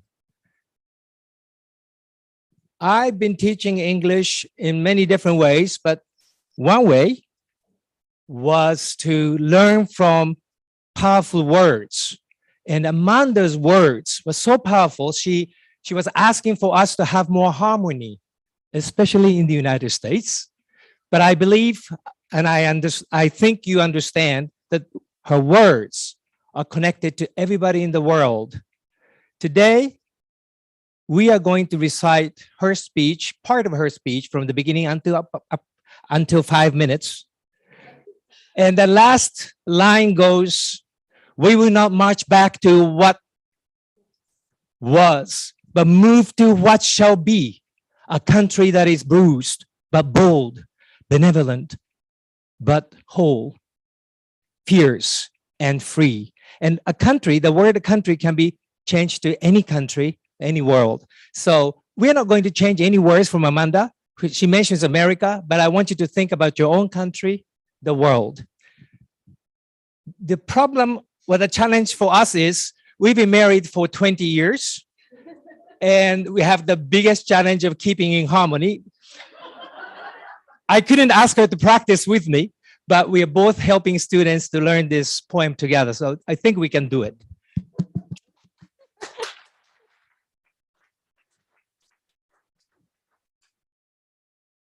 When day comes, we ask ourselves, where can we find light in this never-ending shade? The loss we carry, a sea we must wade, we brave the belly of the beast. We've learned that quiet isn't always peace, and the norms and notions of what just is isn't always just is. And yet, the dawn is ours before we knew it. Somehow we do it. Somehow we've weathered and witnessed a nation that isn't broken, but simply unfinished. we, the successors of a country and a time where a skinny black girl descended from slaves and raised by a single mother, can dream of becoming president, only find herself reciting for one. And yes, we are far from polished, far from pristine, but that doesn't mean we are striving to form a union that is perfect. We are striving to forge a union with purpose, to compose a country committed to all cultures, colors, characters, and conditions of man. So we wish we lift our gazes, not to what stands between us, but what stands before us. We close the divide because we know to put our future first. We must first put our differences aside. We lay down our arms so we can reach out our arms to one another. We seek harm to none and harmony for all. Let the globe, if nothing else, say this is true, that even as we grieved, we grew, that even as we hurt, we hoped. That even as we tired, we tried, that we'll forever be tied together, victorious. Not because we'll never again know defeat, but because we will never again sow division. Scripture tells us the ambition that everyone shall sit under their own vine and fig tree, and no one shall make them afraid. if we're to live up to our own time, then victory won't lie in the blade, but in all the bridges we've made. That is a promised glade. The hill we climb, if only we dare it. Because being American is more than the pride we inherit. It's the past we step into and how we repair it. We've seen a force that would shatter our nation rather than share it. Would destroy our country if it meant delaying democracy. And this effort very nearly succeeded. But while democracy can be periodically delayed, it can never be permanently defeated. In this truth, in this faith, we trust for while we have our eyes on the future. History has its eyes on us. This is the era of just redemption. We feared it at its inception. We did not feel prepared to be the heirs of such a terrifying hour. But within it, we found the power to author a new chapter. To offer hope and laughter to ourselves. So, while once we asked, how could we possibly prevail over catastrophe? Now we assert, how could catastrophe possibly prevail over us? We will not march back to what was, but move to what shall be, a country that is bruised but whole, benevolent but bold, fierce and free.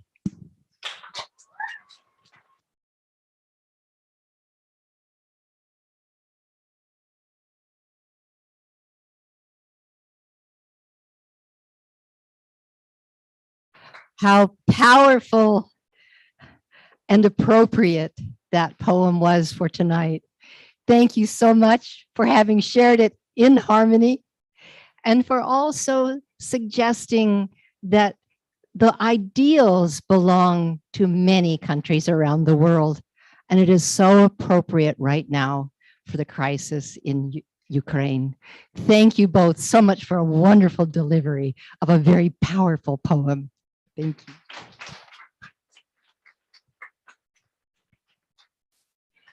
Our next speaker is you.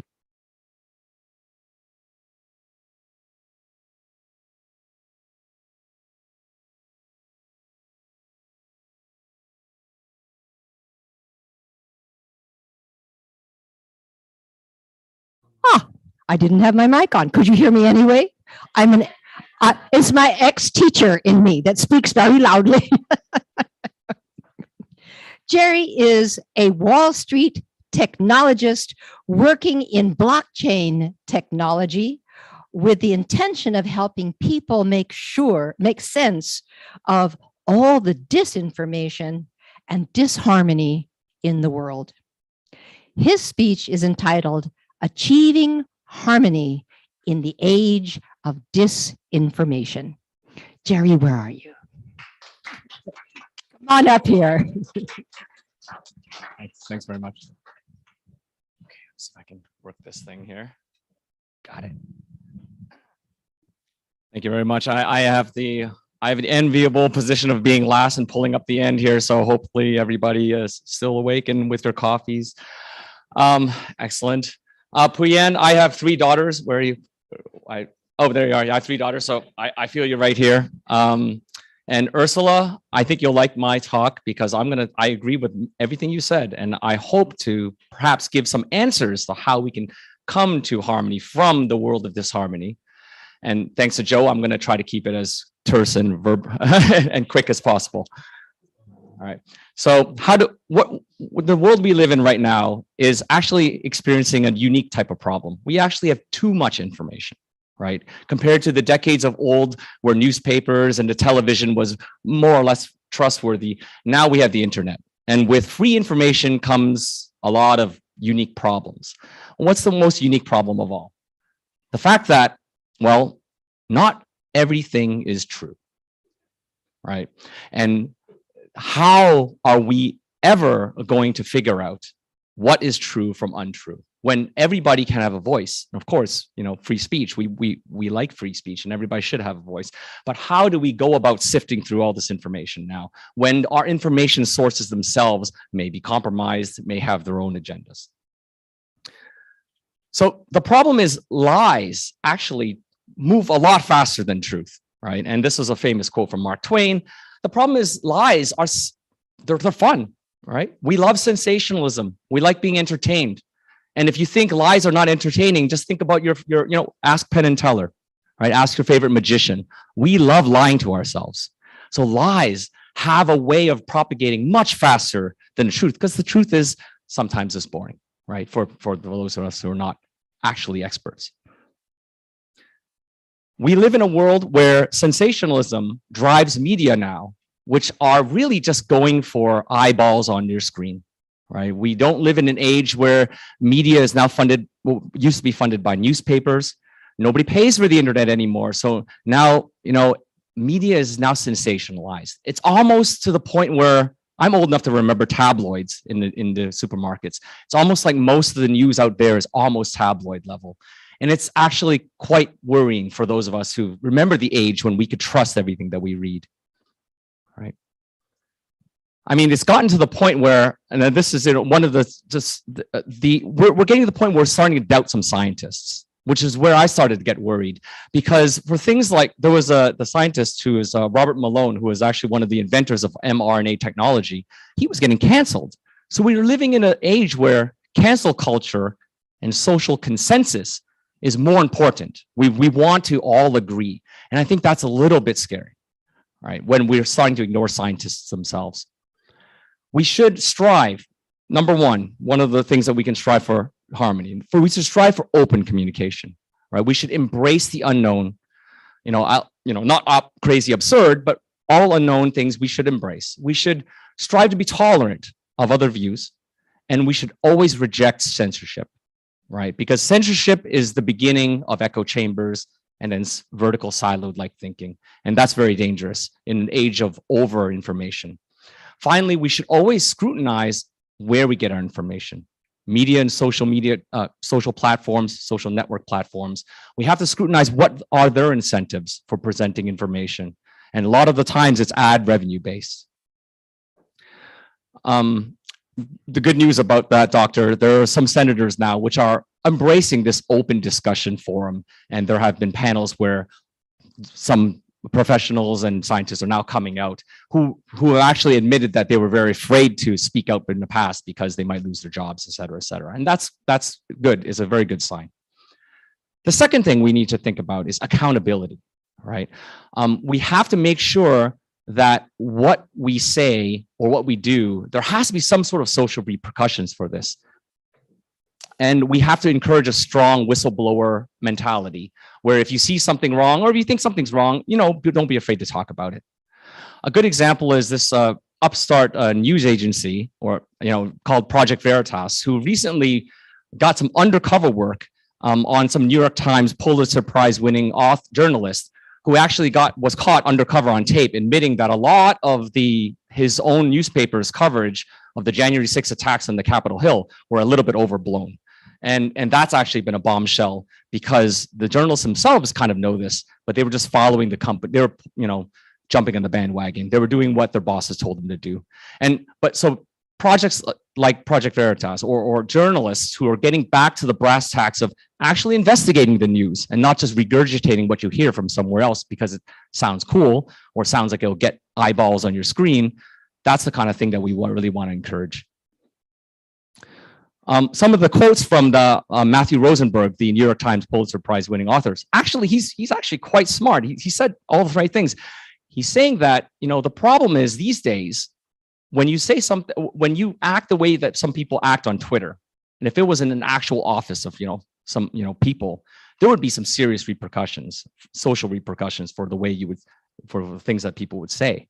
But the problem is on Twitter and on social platforms these days, that's not the case. You would be heralded. You'd be cheered on by a mass of maybe real people, maybe bots, but you would be encouraged to say sensational things. That's kind of like the issue. So we have to, remember, let's try to act accountable. The final thing is transparency, right? Transparency is one of the, there was a study, actually, let me see if it's actually on here. It's basically the opposite of obscurity. And there was a study in 2019 in New York City. And if you look at those graphs, it's hard to make out in those screens, but trust me, there's a trend line that goes down. And so there was a measure which they did as part of the social study, and that basically the more they applied this measure, the less the crime rate got. What do you think that measure was? Was it more policemen on the streets? Was it more strict laws? Actually, it was the simple thing as street lamps. So the more street lamps they had in areas, the less crime there was. And why is that? Because when people feel that other people can see them, they tend to act better, right? They tend to do less bad things. And that goes back to this notion of transparency, which is something that I hope technology will evolve to bring to our age of the internet these days. Oh, that's the reveal. I mistimed that slide, sorry. So in conclusion, my suggestion for how we can achieve harmony in this age of disharmony is by applying these three principles of open communication, accountability, and absolute transparency. And in that vein, that note, I think I should come clean. That quote, that a lie can travel halfway around the world before the truth has time to put on shoes, actually wasn't by Mark Twain. It was by an author by the name of Charles Sturgeon. So, gotcha. Lies are entertaining, huh? Thank you very much.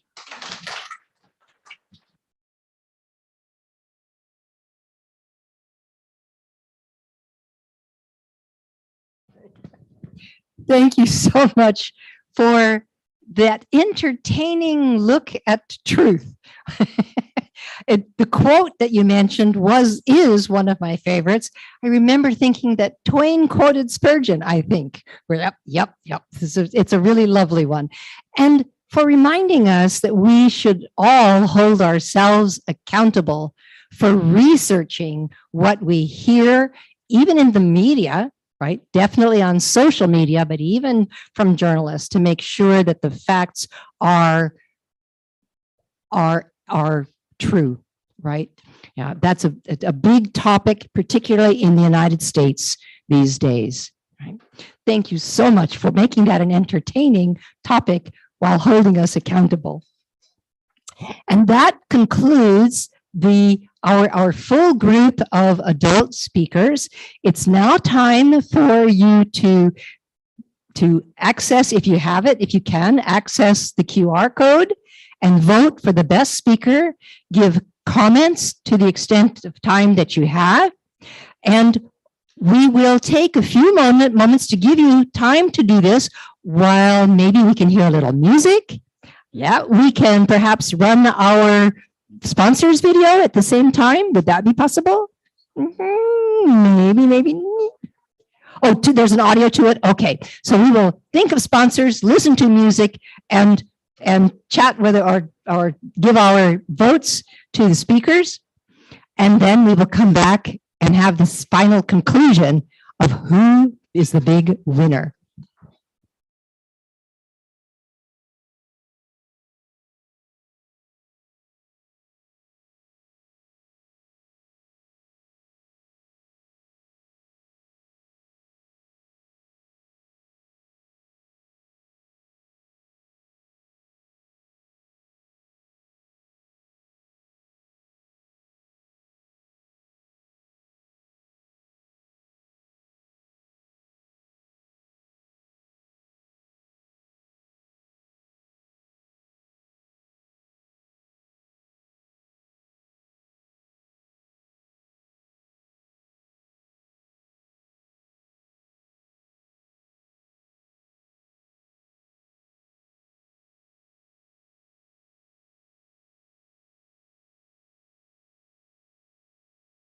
By the way, we will run over a few minutes. Bear with us. We will hustle toward our conclusion so that we can draw our prizes and get a group photo before everyone takes off.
Everyone voted? One more vote? Thank you. Everyone voted? I think so. Yes, I think we finished. Yeah. We finished? Yeah.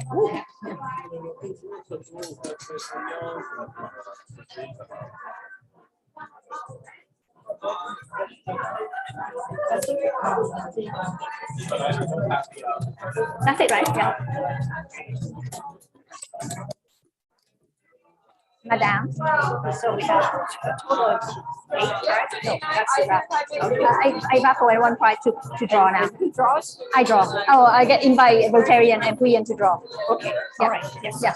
So the announcements to the adults here. Yeah, you just announce it now and then give get the winner to pick the prize. So I hand over to whom do I hand over the drawing for the prize, or do I do that? No, she do it. Ursula doing it. Ursula will do it. Yeah. Okay. So I hand it over to her.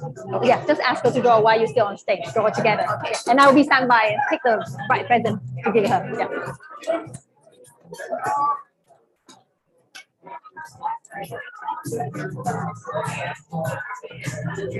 Okay, Toastmasters and guests, the results are in. We are ready to announce the winner of the adult speakers. Ursula, will you mind coming up and helping with that? Oh, no, She's yeah, never mind. No, okay. Stand by.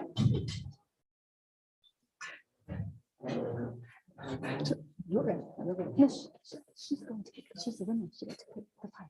She has to pick. But who is to announce the winner? Me? No, it's in there. The winner. Who announces the winner? Yeah, the winner. Okay. Moment.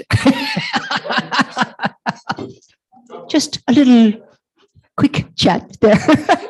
Okay, I believe I am empowered to announce the winner of the adult speech contest, and that person will come up, accept an award, and draw a prize. And that person is, drum roll,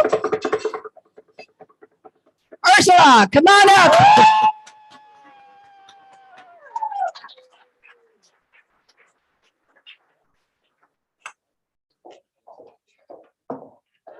First, receive your certificate, and then I will let you draw. Okay, do you want to pause for a little quick, let me out of your way?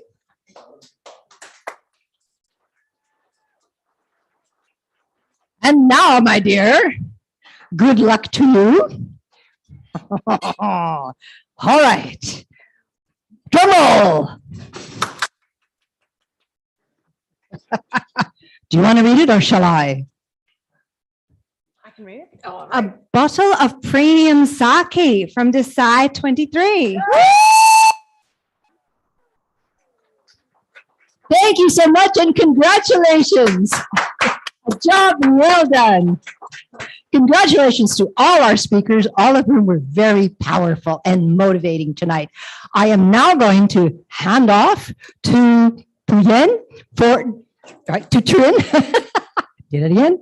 To Trin for our raffle. Trin? Thank you very much. Raffle time. The moment you've been waiting for all night long. As you may know, 3 years ago, Toastmaster International formed a unique strategic alliance with Rotary International. So last year, our club has started collaborating with Hero Rotary Clubs, whose we have 4 members of Hero Rotary Clubs that are here today. So for the raffle, I'm going to ask Rotarian Nicholas Bolt to come up to draw 4 lucky numbers for us. Thank you.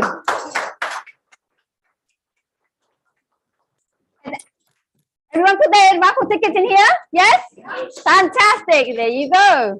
So the first prize is a day trip hike with Urban Heroes Tokyo, a very fabulous outdoor fitness community. And the winning ticket is 972512. I repeat, 972512. Woo! The first winner of the day. There you go. Yes, correct. Thank you very much. Yes. By accident. Yes. There you go. And don't forget, this prize is sponsored by Urban Heroes Tokyo. The next prize also from Urban Heroes Tokyo. This is from 5-class gym pass worth 11,000 yen. And the lucky winners go to 972417. 417. Yay! Very good.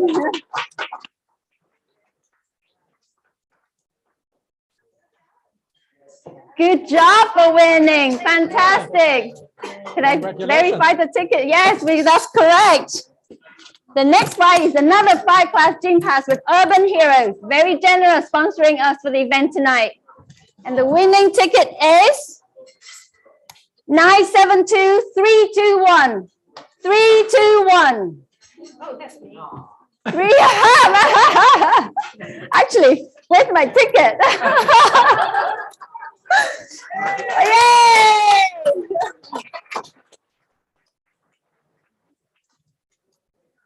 The last prize that Nicholas is going to draw is a voucher from Boudoir Day Spa, one of the best London Days, Tokyo Day Spa in 2021, worth 18,400 yen. And the winning number is 509. 972509. Oh, it could be my number. 972509. Oh, that's a good question. Let me check. I bought 10 tickets today. I should have won something, right? 509. Oh, actually, I have my tickets here. I should have handed this over to someone. Yeah. 509. Yeah. Anyone got 509? This Boudoir Day Spa is gonna make you feel young and refreshed. No doubt. No? No? Most likely it's mine. Oh, maybe it's yours. We put it in again. Oh, okay. Another one. Okay, let's do it again. Let's do it again. For 18,400 yen. Make you feel young and refreshed. Winning ticket, 972205. 972205. Unlucky number. Yay!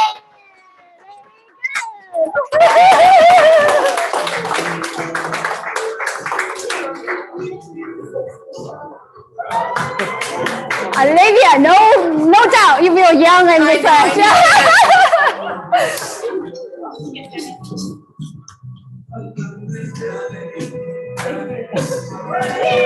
Thank you very much. Okay, the next prize, the last one Rotarian is going to draw is another voucher from Boudoir Day Spa, was 23,500.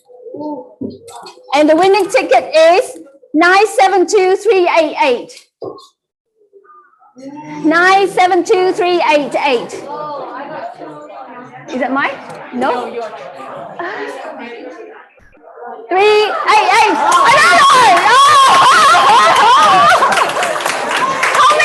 How many tickets did you buy? 388. Thank you very much, Rotarian Nicholas. Thank you. Okay, for the remaining prize, I'm going to ask Toastmaster Puyen Lee to draw. And the next prize is a beautiful, stylish photo bag that will make every man and woman envy. As on in the generosity of Ginger Grace and her husband, Dieter Heber. Thank you very much. And the winning ticket is 972377. A stylish photo bag. Did I win? No. I didn't win. 377. 972377.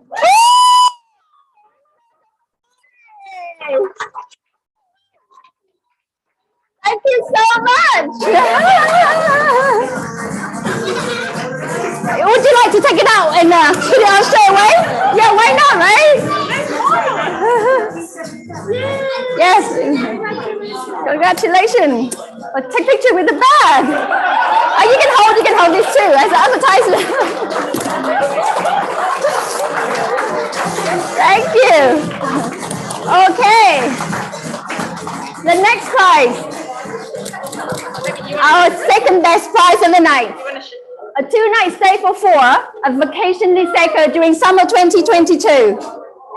This is a nominee of the Japan's Best Ski Boutique Hotel. And the winning ticket is 972374. 374.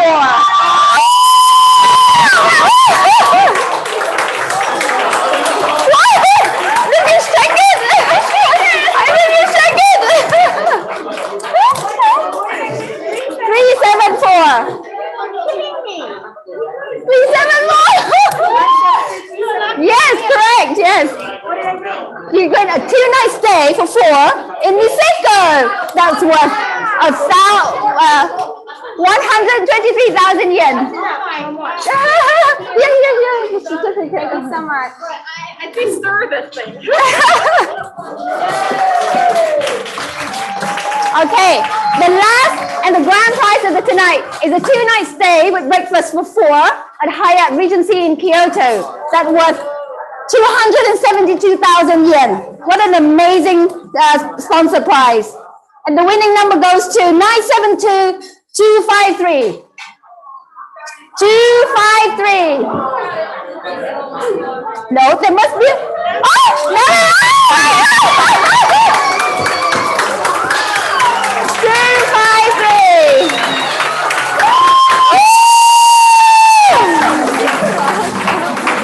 Yes, 253. Correct. Thank you. We take both of them. You can actually take it maybe Hyatt Regency here, and the certificate behind here. And take a picture.